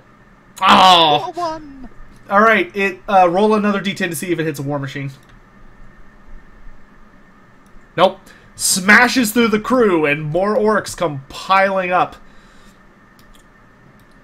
Alright, you've got 2 shots left. You did not specifically ask for any of them to be shrapnel loaded, so it's assumed they're regular loaded. Okay. Take a perception check. Oh, wait, never mind. You already saw the boss. Never mind. Go ahead and fire. It's possible to hit the boss, but it's really hard. Alright, that's a miss. You pull around hard again, and their ship is getting really close. You get +10 to hit them. Alright, I will use the shrapnel cannon. It's on the other side. We just turned around, you said. No, you need to turn the other way around. Oh, okay, so we didn't switch sides. No, we did switch sides. Okay, then we are back on the one that had shrapnel, because I was on the wrong side last round. Oh, you were on the wrong side last round? Oh, okay, then yes, you have a shrapnel cannon. This one has a higher chance to wound the monster or the boss. Alright, I will aim it at monster because it's charging. Okay. You'll have +20 total for aiming and the +10.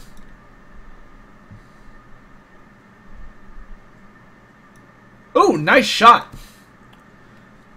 Alright, the cannon lets out a loud pa-boom of fire and just nails and pieces of metal and wood go flying down into the sea, and it just slices through all the tentacles holding up the ship. And it sort of lulls and doesn't quite make it as your ship pulls free and it floats by. The orcs don't stumble or anything. You see many of them shouting at you, and they're actually going to fire some shots. But you notice the sea monster completely retreats for a moment.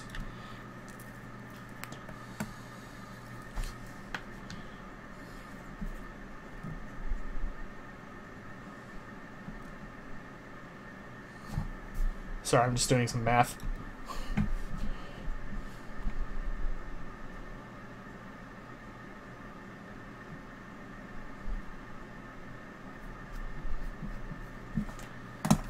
Alright, and your ship manages to make some distance, and the captain shouts, "Great shooting down there!" And she pulls around again. Now you're on the fresh cannon side. If you want any... So these cannons will need 2 turns to load. Still. So if you want any of the other cannons reloaded with shrapnel, now's a good time. Alright, we have paced them currently, correct? They're back at 4. Yeah, they're back at 4. Alright, all cannons for this. Okay, and they're going to actually fire a stone at you.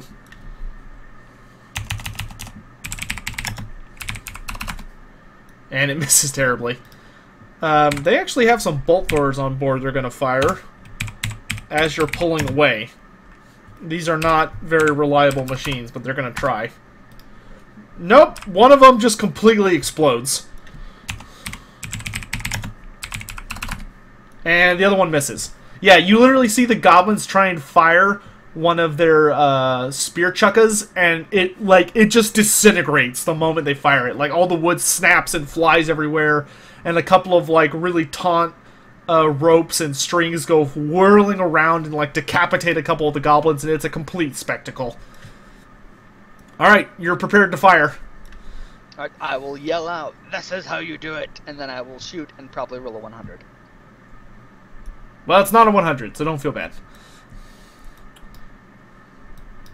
Alright, you're being brought around, and you see the orc war boss. He sort of stands up and starts shouting, and all the orcs are wawing, and their ship starts beelining right for you with that battering ram. But they are going to fire the squig launchers, because the boss is really agitated now. Oop, one hits.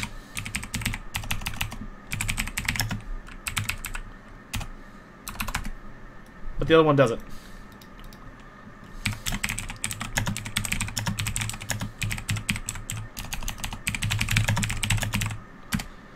Another squig bounces past all of you to the stairs and heads down below. They are quite bouncy. They are very bouncy. Alright, it is your turn to fire again. Yep. I will use a reroll. Okay. Nice shot. Roll a d10 to see where it hits. Oh, an 8! Great shot! Plows right into the hull of the ship. And you rolled a 29 again. Nice.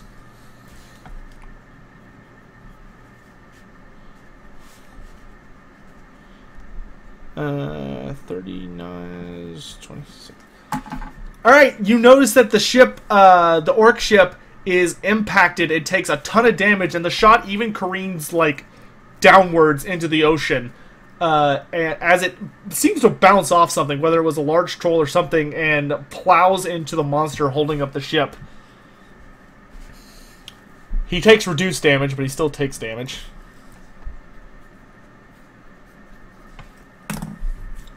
Alright. Their ship, you notice it looks like it's literally starting to crumble apart.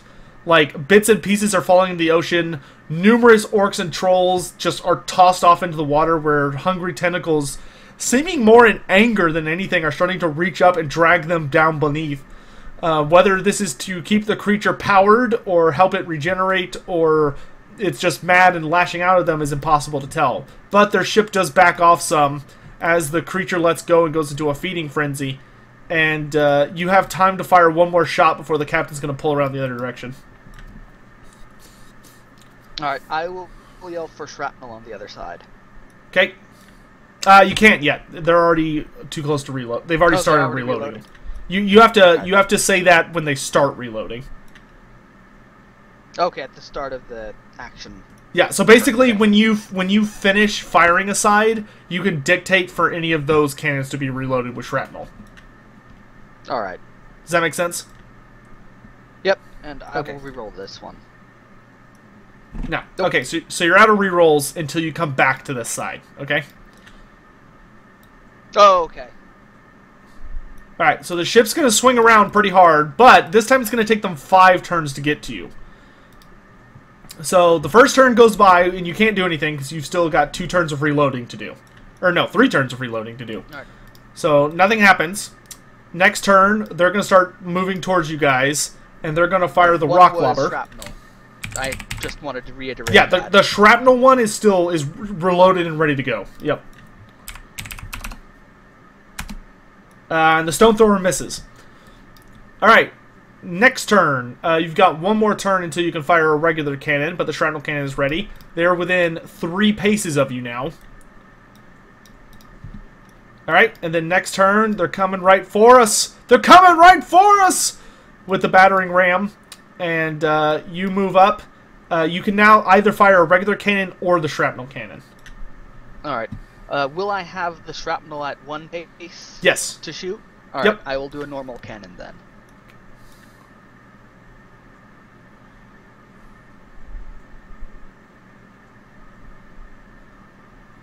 No! That's Goes done. whizzing off into the ocean. The captain pulls forward and she yells, "Brace for impact!" as the orc ship comes careening right towards you. Almost to the part that you can see all the red gleaming eyes of the orcs and goblins as they're hoping to finally get back into some action. You've been doing a really good job of thwarting them the last couple of volleys. You may now fire the shrapnel cannon or a regular cannon. Alright, shrapnel at beast, and it's at only 20 with aim, correct? Yes, plus 20 with aim. Oh, but you hit! And once again, various shards go slicing out into the monster, and it lets out a horrible screech and lets go. But this time, it's close enough that their ship's going to bump into your ship, but it's not going to do much damage. Well, it's not going to do any damage, but orcs are going to get on the ship. Let's see. What'd you roll for damage? You rolled 24. 24. But it is reduced for shrapnel. Yeah. Well, it has a special reduction for the monster anyway, because you're only hitting like his tentacles and not his actual body. Alright, so the ship's gonna bump into yours, and a bunch of orcs are gonna try and jump over, but they're actually gonna have to roll for it because the momentum wasn't very good. And some goblins will come with too, of course. Orc. You know what, I'm gonna copy this. Orc, goblin, squig, squig. Alright, you see one goblin leap across, and he almost seems to be coming right for you, and one of the other cannoneers accidentally discharges the cannon, and it just obliterates the goblin into like 1,000 billion little pieces. However, an orc and a squig do make it atop the ship. The orc is fighting above deck. The squig bounces down. This squig, you will have the ability to intercept, or you can let it go down to the better darkness of the group below. Do you want to try and fight it, or do you want to let the bottom ship people deal with it? How... No, I don't have time to figure out if it's stationary or not. All I have is a dagger. Yeah, or you could ignore the squig and try and retrieve your piece of wood. I still have 2 turns to... I'll try to retrieve the piece of wood. Alright, the squig bounces past you into the depths below. You put your... roll a strength check to remove your piece of wood. Nope.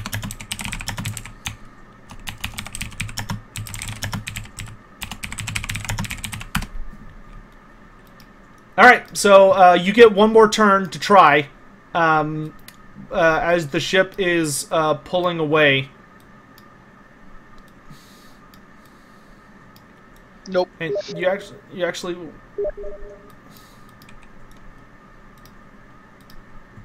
It was not meant to be.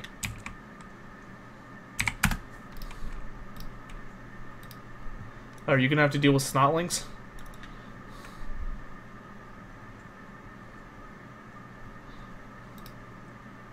Hold on.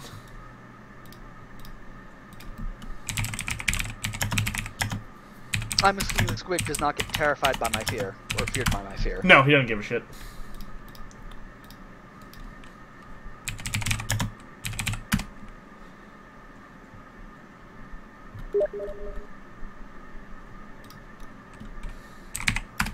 Alright, 3 snotlings come crawling up from below. 1 second.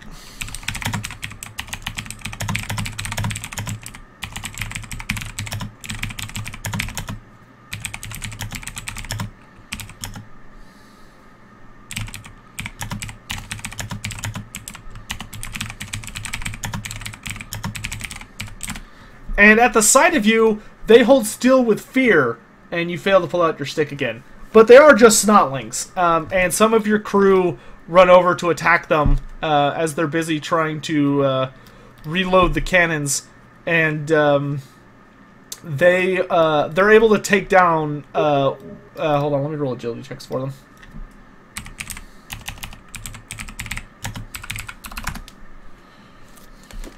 I have to find my snotling profiles now.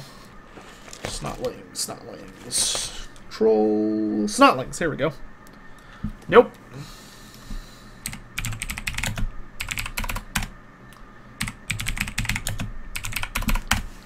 One of them manages to dodge the dog pile of daggers and swords, and those 2 get absolutely crushed. You have a dagger. You need to get rid of the snotling, otherwise he's going to be a problem. Right, you notice he seems very drawn to the cannons. Oh dear. Is he still feared? No. These Okay. snotlings have something a little funny going on with them. That being said, they are very squishy. He does try and run past you to get to the cannon closest to you.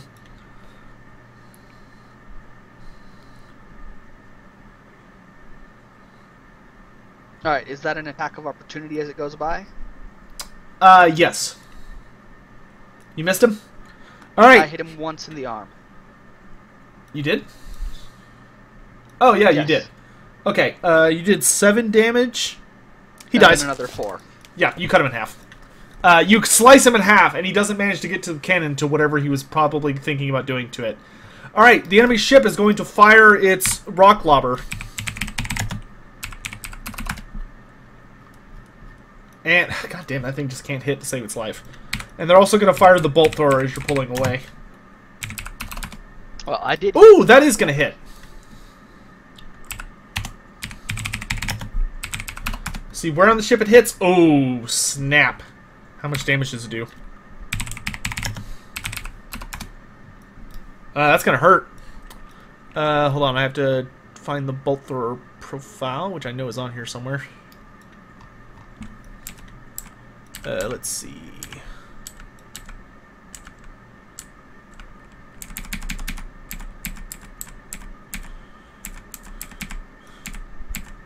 Are you enjoying ship combat? I am greatly enjoying ship combat in that I seem to be doing passably well. Passively well. You've gotten shanked a few times for your troubles. Alright, so the bolt thrower hits, and it will do... It'll do a pretty nice amount of damage. 15.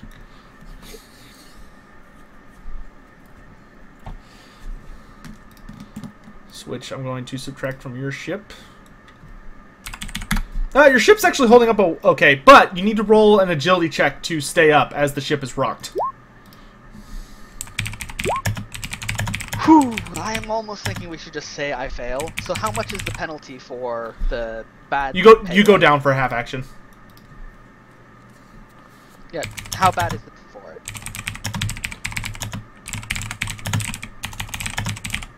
How bad is what? The penalty for having my badly made peg leg. Oh, for having a peg leg? I already know what I get for having a peg leg normally. You said it made it worse because it was crappy. Oh, just subtract your movement by 1. Oh, okay, that's what you meant. Alright, 2 more snotlings run up. I stand up. They're both crushed. they both fail to get past the crew as they try and get to the cannons. All right, I will shoot a cannon then, correct? Yeah, you have 4 turns to shoot the enemy ship. Yep. And I believe you said no shrapnel this time. No shrapnel this time. I would like to now declare shrapnel for the next round. Okay, how many? 2. 2, okay. All right, shoot the first cannon. Ooh. That's a miss. And you do have 2 rerolls now. Yeah, there was no aim. You can have it. No, I had to stand up. That's what I meant. Oh, that's right. Okay. All right, the enemy ship starts coming in, and you notice the orc war boss is beating, yelling at his orc bullies who are whipping all the goblins to try and get them into a frenzy of firing. You can fire the next round. No, this one will hit. Roll another D10. Oh, wow. Okay, so this one's actually going to strike one of the squig machines, and it's going to hurt it, but not that much. It's still going to be firing normally. But you do impact one of the war machines. You almost roll a 10. If you roll a 10, something amazing will happen. If you roll a 1 or through 3 and then a 10, something mind-boggling will happen. Oh, I really want to hit the boss in the head. That may be what happens.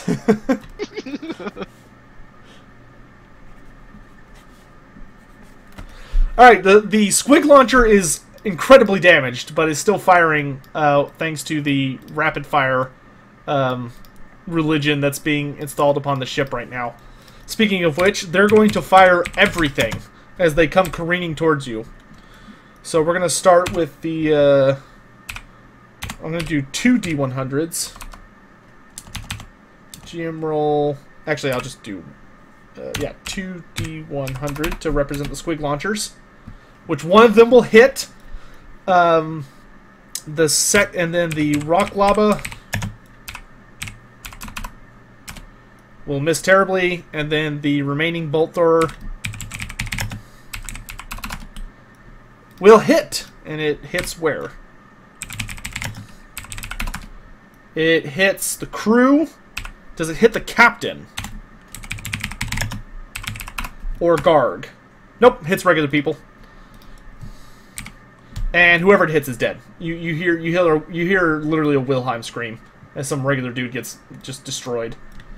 So if it's the captain or Garg on a 9 or 10, is a 1 hit the halfling? Maybe. No promises.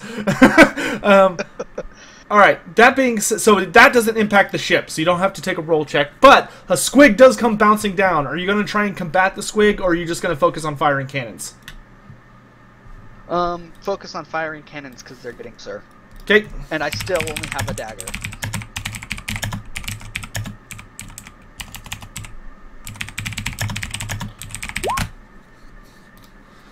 Alright, roll to fire. Actually, I would like to yell at one of the people to get me my stick. Okay, 2 crewmen will go over. It's going to cost you one of the cannons not being reloaded on the other side. That's fine. I believe they are fed up with squigs down below by now. Okay, 2 people will go to retrieve the stick. It'll take them a little bit, but they'll get it. Alright, so Alright, fire your next shot. No. Alright, they're coming closer. You've got, they're within the 2 mark now. Fire again. Alright, and this is where I can just choose boat or monster, correct? Only with the shrapnel. Okay. If they're at 1 pace, you can fire a regular cannon at the monster. Okay, so there are 2 right now. Yes, there are 2 paces.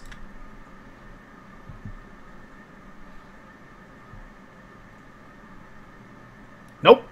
I will reroll that one. Okay. Nice. See where it hits. Oh, it hits the hole. Nice, nice. Alright, so it slams into the hole, and you did 29.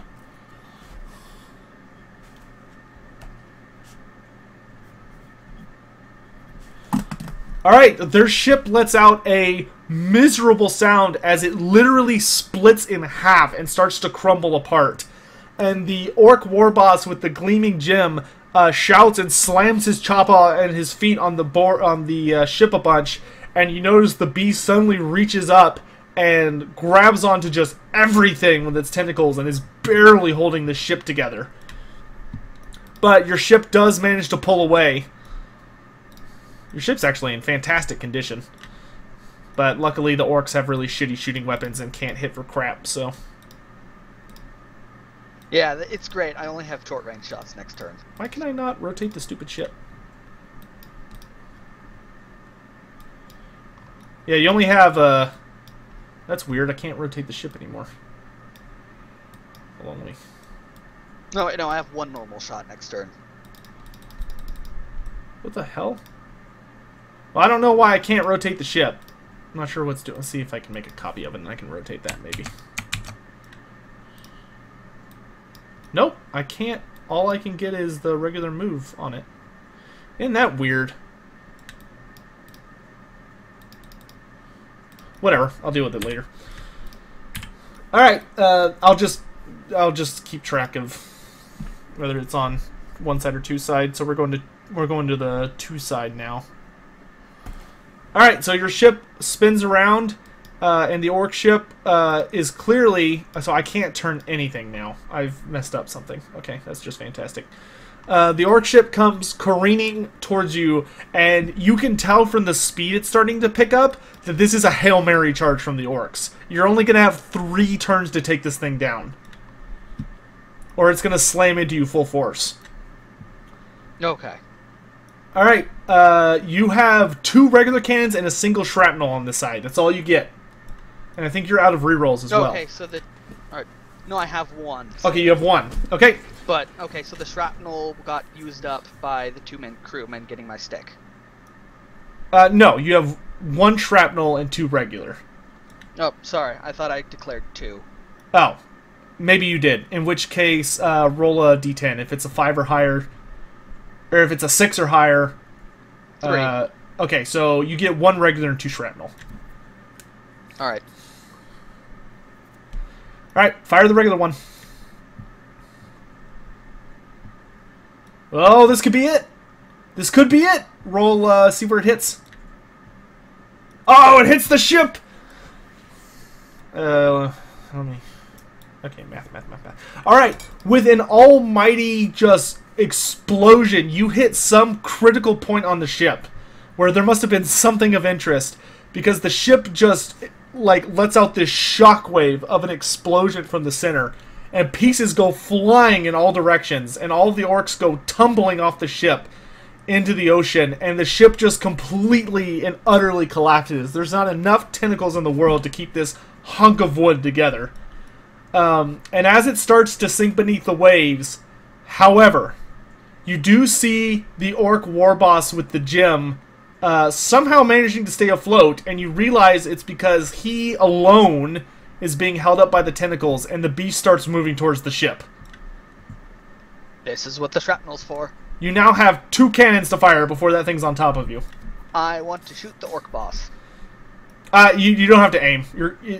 Aiming a shrapnel doesn't really work that way when they're kind of melded together like this. Okay. At this point, you just want to shoot. Alright, what's the modifier to this with aiming? None. It's the exact same as shooting at the ship due to the monster's size. And just so I'm clear for anyone who's listening, the rules for shrapnel may change in the future because the rules for shrapnel are different in regular fighting. Normally you just auto-hit. But for the sake of making the Ben have to work for it, he's having to work for it. Alright, so I aim to get a +10. Yep. And then I can shoot. Yep. Alright, roll a d10. If you get a 5 or lower, you hit just the beast. If you get a 6 or higher, you'll also hit the war boss. Come on, 10. 3. No, so you're going to hit the monster. And what'd you roll on damage? 4. That's not going to hurt him very much.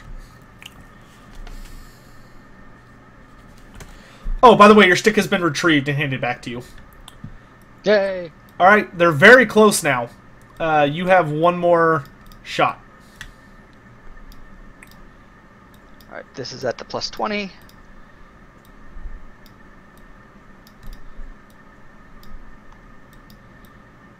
I will use the last fortune point. Okay. Oh my god! Oh man. Okay, so as he comes up and you call out to your ancestors or whatever it is you believe in, the Great Maw, the cannon, in a horrible moment of just treachery, is going to have a very negative reaction. So it has the experimental rule, correct? All right. Yes, it has the unreliable and experimental. He's so close though that this might actually affect him. All right. So on a 100, the weapon explodes and deals a damage 8 hit on the wielder and destroys the weapon. I will roll it publicly so you can see it. Roll 1d10. You take 10 damage. I'll randomize to see where exactly you're hit. Face, face, face, face. Oops. A 78, if you'd compare that on your character chart. That's the body. Alright, so you take 10 damage to your body as the cannon explodes and shrapnel goes flying inside and out.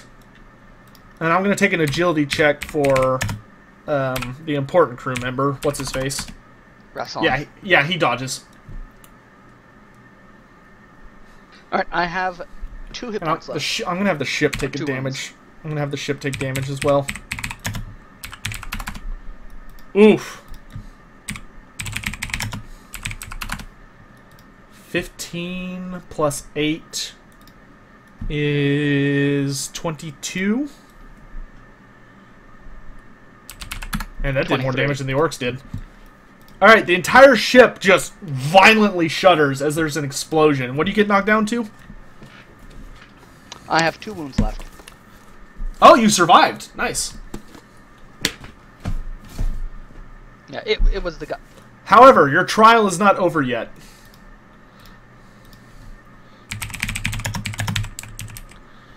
I have to tell Jacob what happened real quick.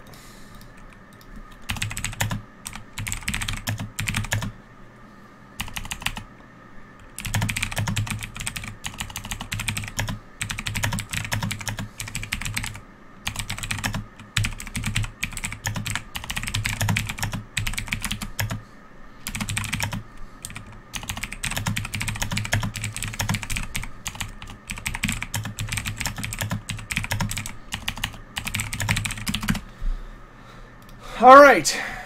Ben, are you ready for your heroic last stand? By the way, the reroll, your actual fortune point has not been consumed because I'm going to assume you've been using Raskon's rerolls. Oh, okay. Alright, your fellows have been leveled. It's just you now. Raskon's laying on the ground groaning. Everyone's just on the ground flattened, and there's a giant hole in the ship where the cannon used to be. And right through that comes charging the Orc War Boss. And he's going to swing at you, counting as a charge as he comes descending through the... Actually, no, what? He can't see you through the smoke. So he lands hard on the plank, and he looks up at you and lets out a guttural growl, because now he knows who just destroyed his ship, and he is pissed. He's got pretty decent armor on, and you notice his crown is shining, and you can feel your ship starting to seemingly get slower as if something below is grabbing a hold of it. And he points a finger at you and lets out some growl in a language you don't understand, and hefts his great axe. Roll initiative. Alright, I can't click a figure, so it's not going to go to the tracker. That's fine, just roll the die.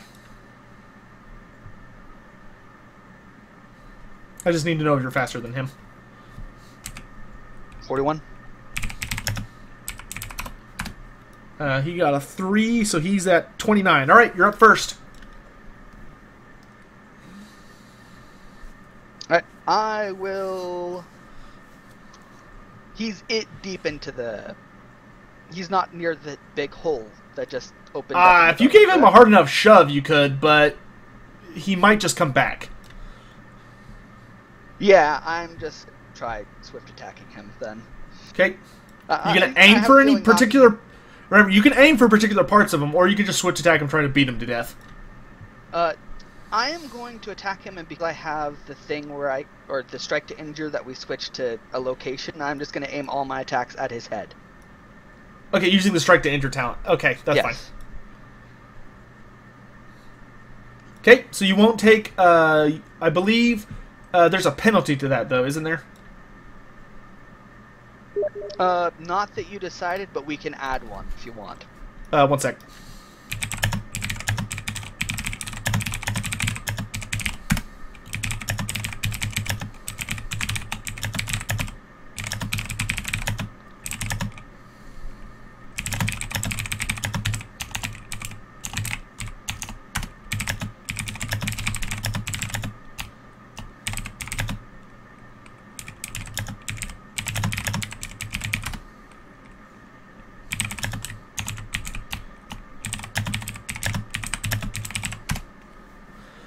You do notice 2 crewmen run past you and head into the bottom deck, by the way. Cowards.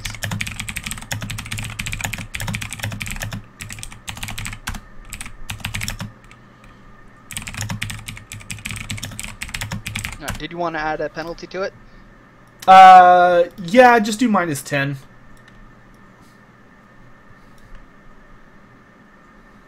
I'll focus on changing it later, but you may use it in conjunction with your swift attack. Remember, you haven't used your reroll technically, because you rolled a 1 for the damage.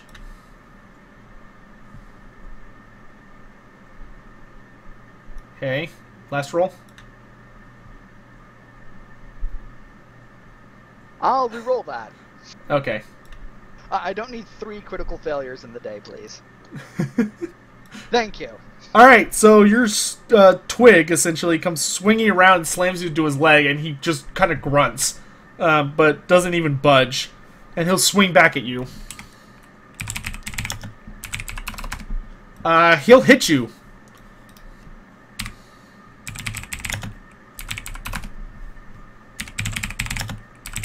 I do not parry. Alright, he will do... Are you dual wielding? I got a dagger. That's true. That's true. That's just really funny to me. He will do 11 damage to your 81. You'll have to check that for me. That's with the numbers flipped, by the way. He didn't hit you on an 81. Oh, just misses my body. 11 damage? Yep. I am at -4. So that takes me to -4. Alright, let's roll it.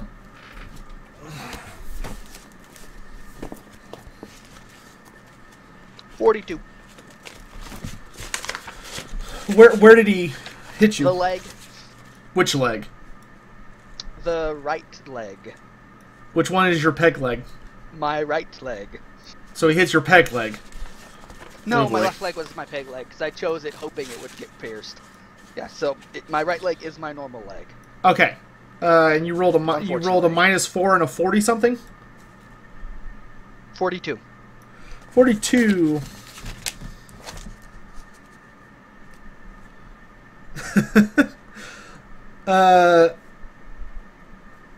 Your leg is turned into a dangling mass of bloody meat, and you're considered helpless now, so someone's going to have to save you.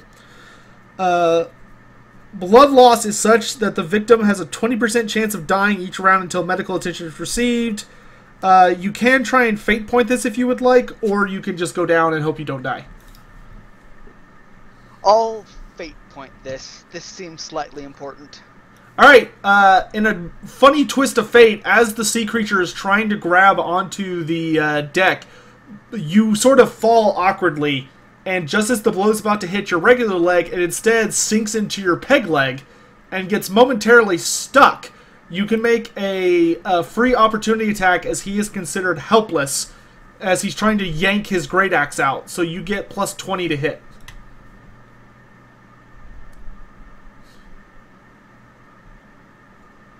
Nice hit. Alright, and you do 12 damage. Oh, that's no degrees of success because of the head thing. Oh, and you hit him in the head. Okay. So you slap him in his helmet, and that's...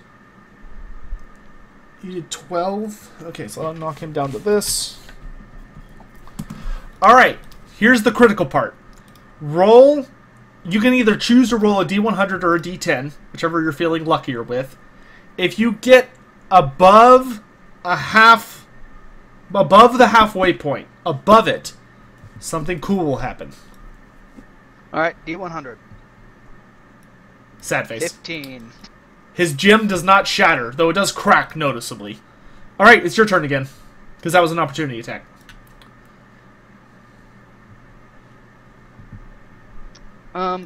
He does rip his great axe out. Head, or does it look like it's stuck to him? His helmet? Yeah. If you grabbed him, you could pull it off. Yeah, I want to initiate the grapple. Okay, so the way a grapple works is you have to roll just a straight weapon skill check. You can aim it. If you hit him, then you'll do an opposed strength check, and if you win, you'll have him in your where you need him. But the trickiest part is hitting him. I will flex and roll and try to get him to battle me in a combat of just brute strength. How do you want to communicate this to him? Puny orc, tiny arms. And I will flex and reach out to grab him. You can't fight without pointy thing. Alright, so you're just going to throw down your weapons? Yeah. Alright, your weapons slam onto the ground, and he looks at you for a moment, and he looks back at the cannons, and then he looks back at you, and he's going to take a willpower check, actually. Or would he take an intelligence check? Let's do intelligence. Because if he's smart, he would not accept this.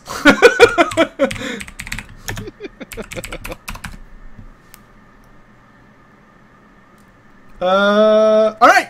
He throws his great axe down, lets out a roar, and starts running towards you as you start running towards him. Roll your weapon skill check.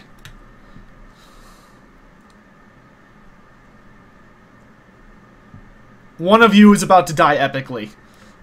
Alright, I have 2 degrees of failure. Alright, well you have to hit him for it to even start. Okay. Okay, but he's going to try and do the same to you.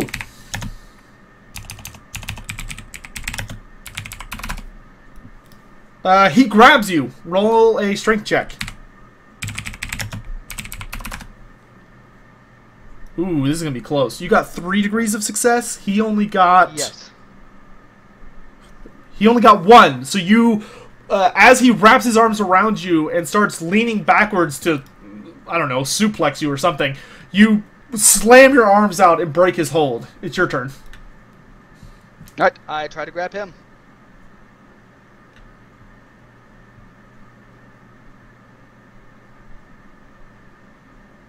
No! That's a failure.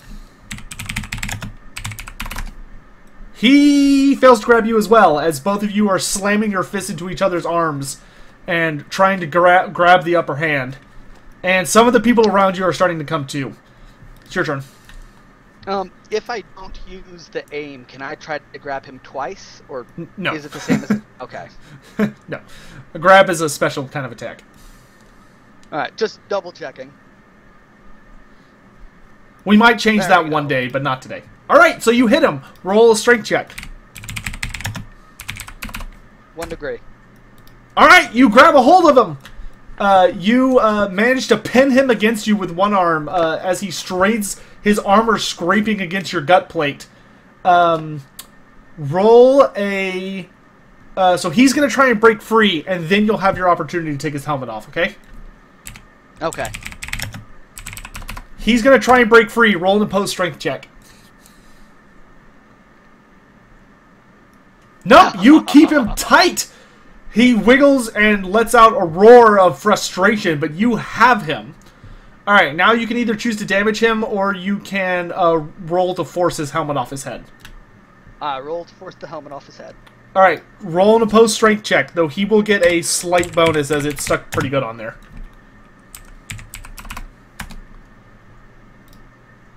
Ooh, this is going to be close. 3 degrees, and he got...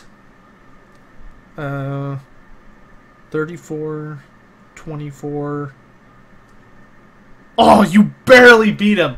Alright, the helmet comes off of his head, and he lets out a guttural roar of, something goes vastly wrong with him. Okay, you almost see, a spark of electricity between him and his helmet as it comes off, and his eyes roll back into his head, and blood starts pouring out of his nose. And you hear the creature below let out this horrible shriek.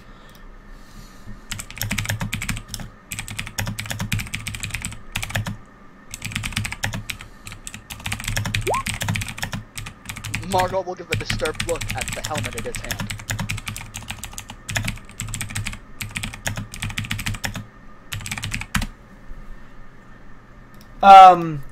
And suddenly tentacles start coming up through the hole behind the orc boss, grasping, reaching for something. I push him out. Is it? Alright, you push him out, and the tentacles feel him, and it's almost as they feel him for a moment as if trying to identify who it is, and then seemingly in a moment of recognition, suddenly grab onto each of his limbs and just pull him apart. And he splatters into this horrible gore fest, and yet is somehow still roaring due to typical orcish tenacity, as he's just roaring in pain before all of his various limbs and body parts are dragged beneath the waves. And the helmet, as crappily put together as it is, does stay solid, though you notice the opal completely now shatters and dissolves into dust. Can I grab any of this before it blows away into the wind? No, it disintegrates to a level that it's just ridiculous. It'd be like trying to grab sand even as it's continually breaking down. That being said, you do still hear struggling below deck. I will set down the helmet and find my things. Okay, My you can find all your things. stick. I will descend the stairs, wade through whatever's down there now. Alright, Strongly recommend it. alright, freeze your turn. Ugh. User joined your God damn channel. it, we're almost finished. As, I need to move us all back on. What map are y'all fighting on, Jacob? Can we have just a minute for a very important plot decision? Hold on a second. Let me confer with Sotek for just a sec. Sure. Yes, we have something very momentous that we want to do. All right. Can you put Sotek and I on different channel from everybody else? Let's just hop up to the lobby number 1 in Cossacks. Channel switched. User was moved to your channel. There. Okay, I see. All right. The reason I interrupted is because Margol's done, and he's alive barely, and he wants to come down and help. We also just finished. They just sent Errol and Rashid up, and basically they have a moment to decide whether they're going to patch Gustav up or kill him. Do you want to let them make that decision, or do you want to interrupt them from that decision? No, let's totally interrupt. That sounds great. I'm okay with letting them make that decision. Oh no, I'm gonna let them make it, but Margol's gonna see it. Okay, sure. Because you want to bet Margol can't keep his fat mouth shut? Yeah. All right. That sounds great. Channel switched. All right. We have conferred. User joined your channel. So, y'all are going to be able to continue what you're doing, but before you do anything else, Margol comes stomping down the stairs and sees you. Would someone like to describe to Margol what's going on? It's a bit of a mess. It's a mess of dead goblins, snotlings, and like 4 or 5 squigs. And a dying Gustav. Alright, you can continue. Margol, you're now a part of this. Zeline, Oh, yay. Zeline, the tooth that I knocked out earlier, it's around his hammer. Use that if you can. Stab him with it. Looked like he got bitten. Alright. Yep, I will do that. I will find and grab that squig tooth, and I will swing with all of my might on to Gustav. He is unable to defend himself. You kill him. And then I will toss the squig tooth aside so that I'm not holding it when anyone comes down. I was going to say, let's hope you did it to the side of his neck so it looks like a glancing. We'll say you did that. Yeah, that's good. Sotek, how active is the ship being rocked right now? Say again? Is the beast thing still latched onto the ship and messing with it, or am I able to? No, it's totally gone. Easily? No, it's gone. Okay. The fight is over. All right, so I can get down the stairs without the risk of falling over. Yes. Though you are significantly wounded.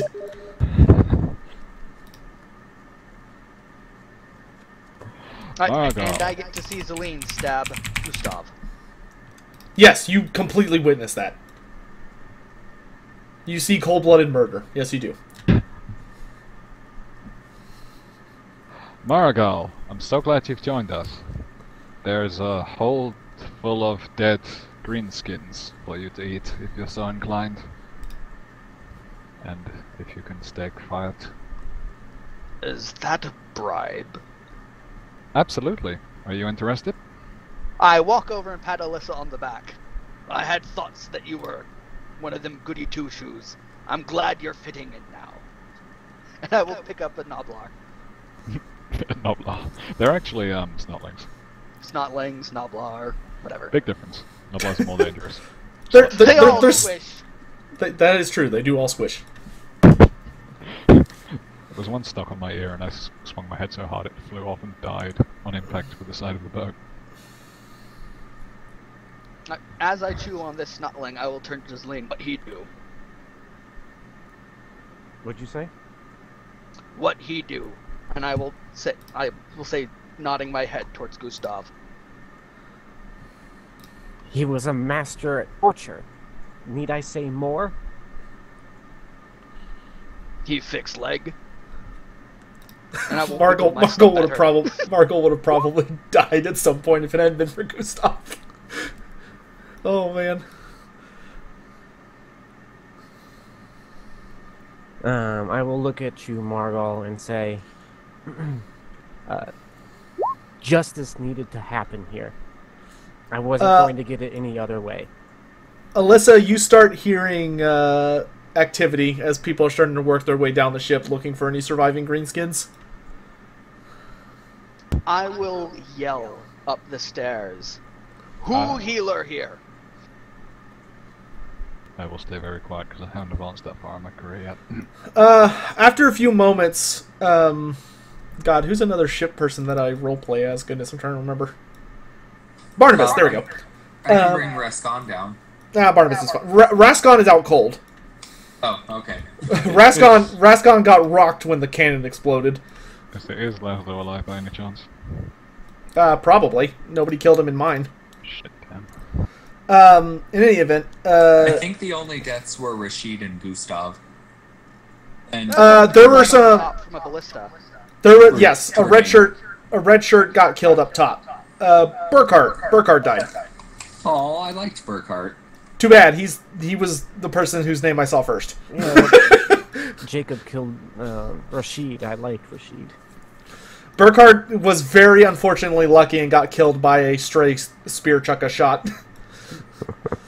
In any event, what was I going to say? Oh, Barnabas comes down and he looks around at just the sheer destruction between the deck that Margot was on and this one, and he puts a hand to his head and he goes, "Oh, thank God we're so close to land." Who fix people when people fix her? He looks at you and sees that you're clearly barely hanging on to life. You've got burn marks, pieces of shrapnel in you. You've been cut horribly by all sorts of things. And he goes, "Gustav, of course." I mean, he's got a butcher's hands, did not but help. And I point at Gustav. Barnabas looks down at Gustav, and the wind sort of falls out of him, and he's quiet for a moment, and kind of you can tell he's conflicted between whether to feel bad or not. And he nods. He says, "I'll go tell the captain. You'll just have to all hang in there until we get back to port. We're gonna have to hire someone else who knows what. We're gonna have to hire a new surgeon." And he starts stomping upstairs. Career? You get to be the new surgeon. Oh, shit. I guess I do, don't I? We'll reveal that next session, though. Cause yeah, you're not going to be able to do that this session. He will head up to deck, and he goes, "The captain's going to want to see you all immediately to report what happened down here. We need to know exactly how much we lost." Can I take an inventory? He gives you a look, and he goes, "Why don't you come up deck?" just look around to see what's fucked and what isn't. I will look around and sigh, and look to Margot and say, "Do you need assistance upstairs?"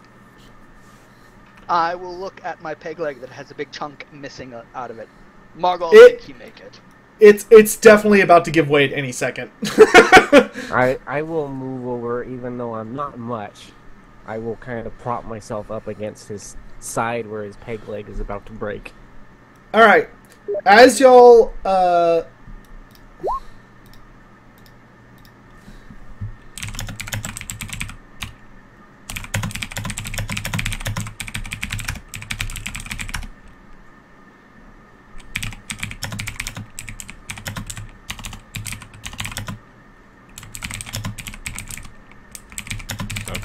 I will snap. sorry, hold on, I'm talking to Jacob real quick. Alright.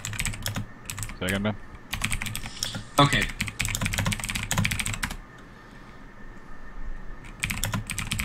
Say again, Ben? I will snag the war boss's helmet as I make my way up. Is there a large splinter around we can use to give you as a crutch? I have an elfwood club. Does that sound good, Jacob? Crutch. Sure. Yeah. Okay. Alright, as you're walking up to the top deck, you pass through the center first, where you see one of the cannons is just gone. There's this huge black scorch mark on the wood planks below it, and there's shrapnel, and it clearly has blown out that part of the wall. Like, there's just a fucking giant hole. The rest of the cannons seem in fairly good shape. Some of them are still very hot and smoking at the barrels, but other than that have held up. Nobody... there are quite a few dead orcs. Is gone, right? The crow's nest is totally gone, yeah. You see a couple of... you even see a spear sticking out of one of the walls that was clearly fired into the ship. And if you look out the hole, you can actually see what's left of the orc ship, and there's just this floating pile of debris that's just completely collapsed. And you see quite a few orc corpses floating in the water. or orc and goblins, and even a few trolls if you look closely enough. The ones that can float, anyway. But you make it up to the top deck where there is a stupid amount of dead orcs, and everyone on the top deck is cut up and bleeding and looks exhausted. But other than poor Burkhart, whose body was lost to the rage of Manan when he got a spear to the gut, everyone seems to be alive. And Tordain. Oh yes, and Tordain, who fell, and his body is still on deck, because yay him.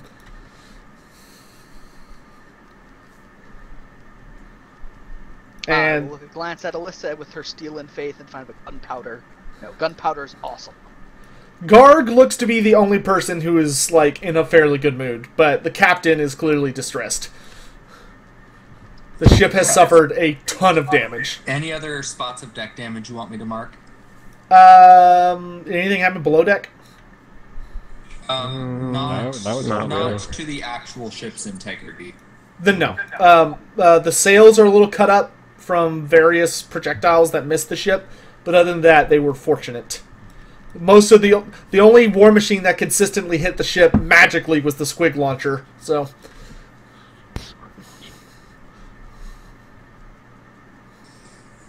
Okay. In that case, everyone gathers to the top of the ship as the captain leans heavily against the wheel.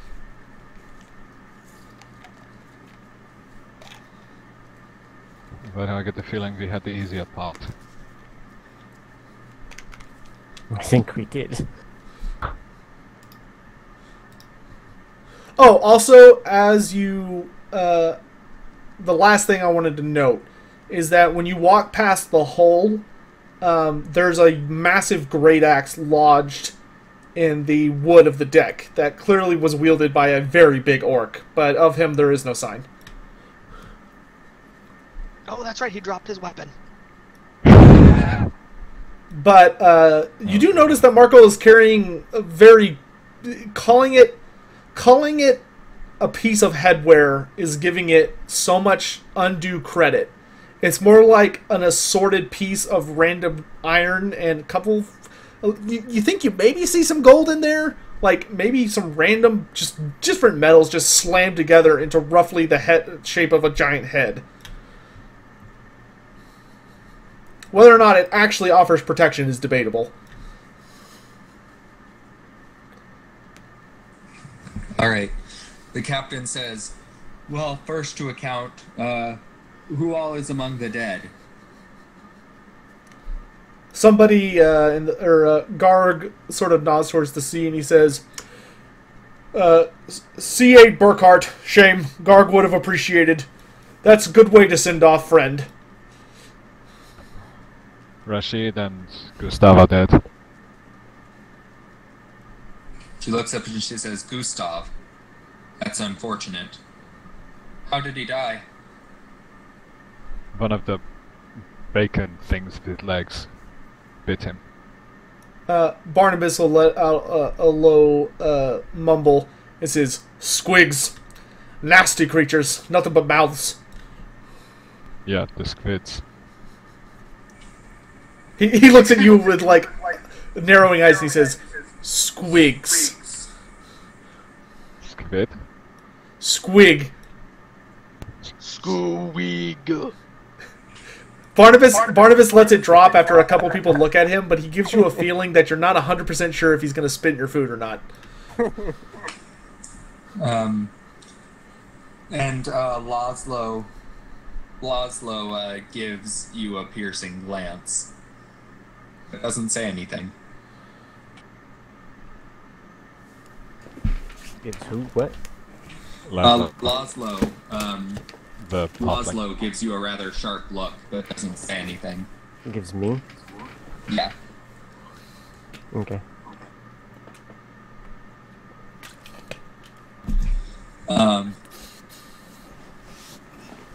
Okay, the captain then says, well, on days like today, we can call survival a victory.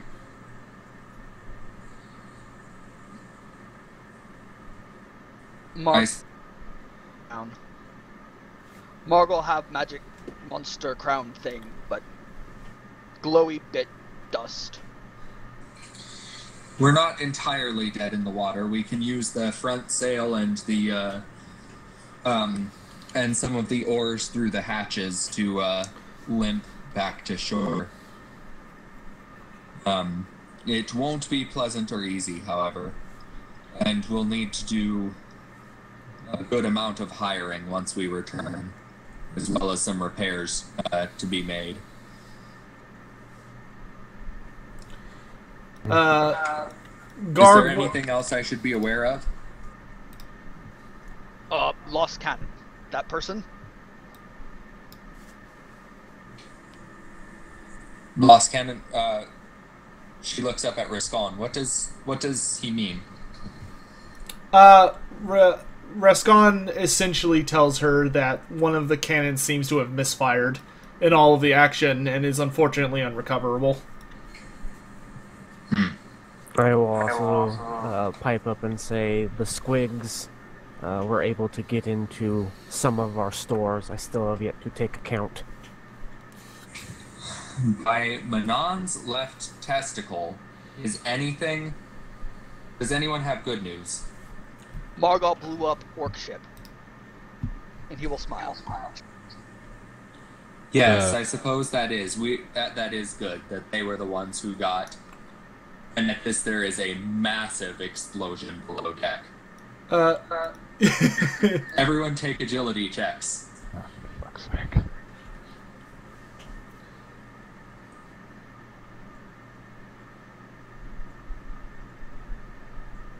No. You fall over again. Oh, so close. Down you all go as fire and smoke belches out from behind the ship. Captain roars, "Guard, bring the pump down!" Bark does this. Yeah, Guard goes like sprinting. Can I Margle, sprint you'll after need him? to help him pump. There's a massive hole down there. Alright, I will try to get there as quickly as I can without falling over. Barnabas starts running to the stairs and says, "Let's get those oars rolling! With me, lads!" And she looks to Zelene and says, "What the hell was that?" I will look at her completely bewildered. They were all dead down there. There was nothing on fire. It's slick with blood down there. Nothing could catch fire. Did you let anything run away or escape? Goblins can be crafty when cornered. There were tiny green goblin things down there, smaller than normal, but we killed all the ones we saw. All of you hear a distinct, a high-pitched squeal and a snap, and Barnabas comes up and throws a snotling on the deck, and he says, "They got into the gunpowder."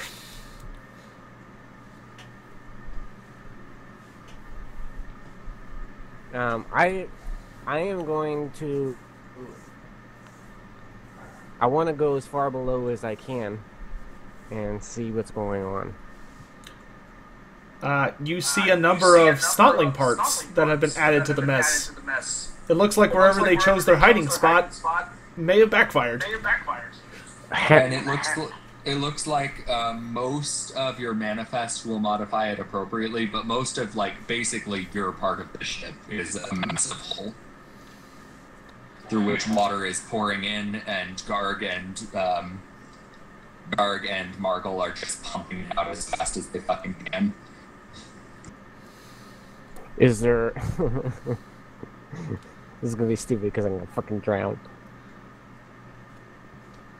Is there anything salvageable that I can pull away?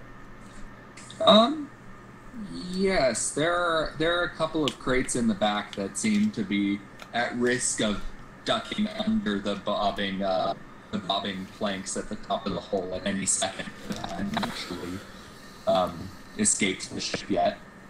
I will do my damnedest to get those. Take a strength check.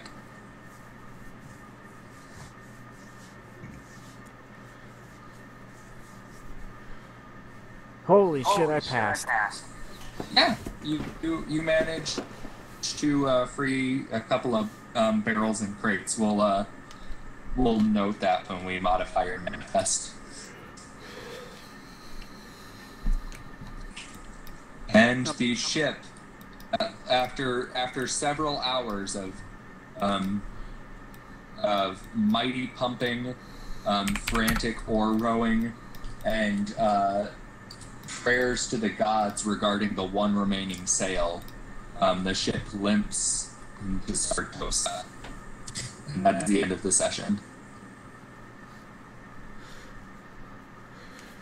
Congrats, you survived! Yay! Also, good job shooting, Margle. I That could have impressed with gone. That could have gone much worse than it did. The ship's actually in surprisingly good shape. Yeah, which fucking orc had the ballistic skill to fire like 5 squigs down there? They were goblins, and they didn't have the ballistic skill. They just kept rolling 10s. Like, they shoot... They had... I gave them... They had 2 spear chuckas, a rock lobber, and 2 squig throwers. Launches. The squig launches almost never missed when they fired them. Like, when they were able to reload them and fire them, I think maybe 4 squigs missed, but the rest hit. And then 2 of the spear chuckas hit, but 1 only hit a crew member and killed Burkhart. And then the rock lava never hit. Ever. Most of the damage done to the ship was done by the orc ship just ramming the ship. It was my cannon exploding. Your cannon exploding did do... say again? You did say that cannon did more damage than all the orc stuff. Oh, that's true. Yes, the cannon exploding out a whole chunk of the ship did do notable damage. Yes.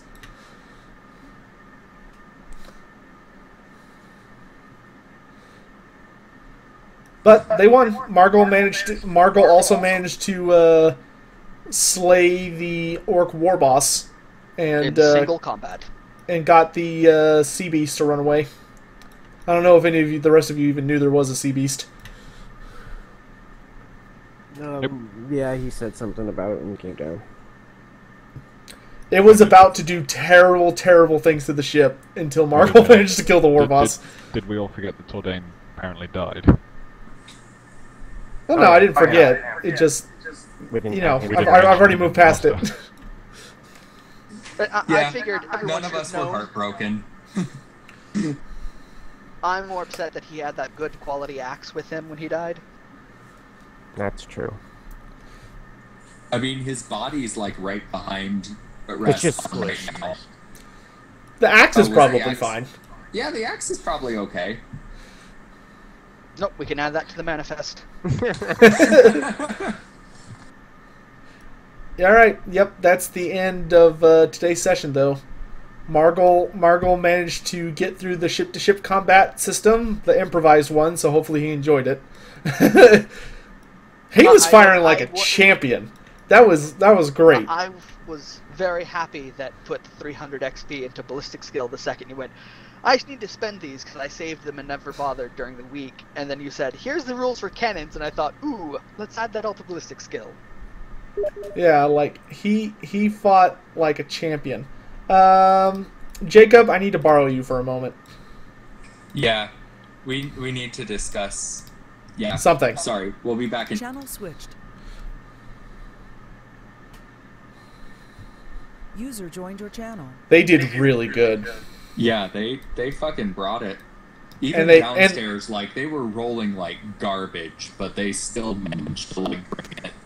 Yeah, Margle did some really creative stuff. Like, he even, like, purposely had one cannon on each side loaded with shrapnel instead of cannonballs so he could shoot them at the sea monster's tentacles when it got too close. Yeah, Like, just all... And the way he killed the orc war boss was just awesome. and Cold and Izzy weren't quite that amazing individually, but they actually role played really well. Like, Gustav was actually entertaining. Yes, plus they gave us an awesome arc now that they've murdered somebody on the boat. Yes. Yeah. Oh man, we're gonna use that to hurt them so bad. Yeah. What are we gonna give them though? I feel I'm like thinking I don't just want to give gaggles of experience. I'm okay with 300 for that. Yeah, but do we want to give them, like, anything else? I'm gonna let Ben have the. Wonder if I should give him the helmet or the great axe. I think I'll give him the great axe. Let's upgrade him from a silly piece of wood. I think for him, I'll count it as a great axe as well. It was wielded by a black orc. That was pretty big. Mm-hmm. I don't know. I can't think of anything that is really salvageable to give to the other two, though. I might not give them something material. I might give them, like, training in a specific skill or something. Oh, that's okay. Let's give them 300 experience for now, and I'll say that I'm likely to give the two of them something else, but I haven't decided exactly what yet. Okay, just like a talent or something? Yeah, something. Or to maybe a represent mastery their point. newfound secrecy. Okay, yeah, that's cool. I'm just gonna give Margol material items. Sure. Alright. User left your channel. Channel switched. Okay, so the consensus is you're all gonna get 300 experience. In addition, Margol, if you would like, you may claim the Black Orc's Great Axe as a Great Axe of your own. You can upgrade from a tree branch if you would like. Is a nice looking great axe, very sharp and pointy. It is pretty sharp and pointy. And that's one-handed for me, right? Or is it two-handed? No, it's two-handed. He was a big Black Orc. Okay, I will probably do that based on whether the fact that I can carry it or not. Yeah, you can carry it. It'll be the weight class it should be, but it'll be minus 50 on the encumbrance because it's almost a little small for you, but it still takes you 2 hands to wield it.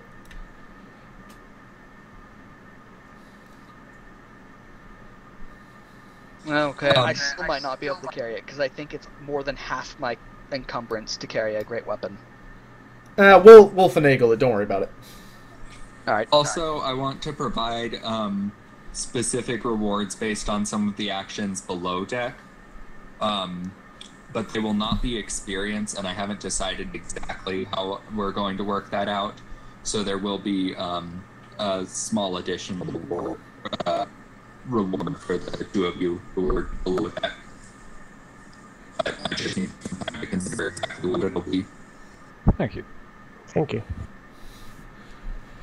All right, that's gonna be Sotek it. and I were very, very happy with the way y'all performed this session. Yep. Thanks, everyone. I'm gonna turn off the recording now.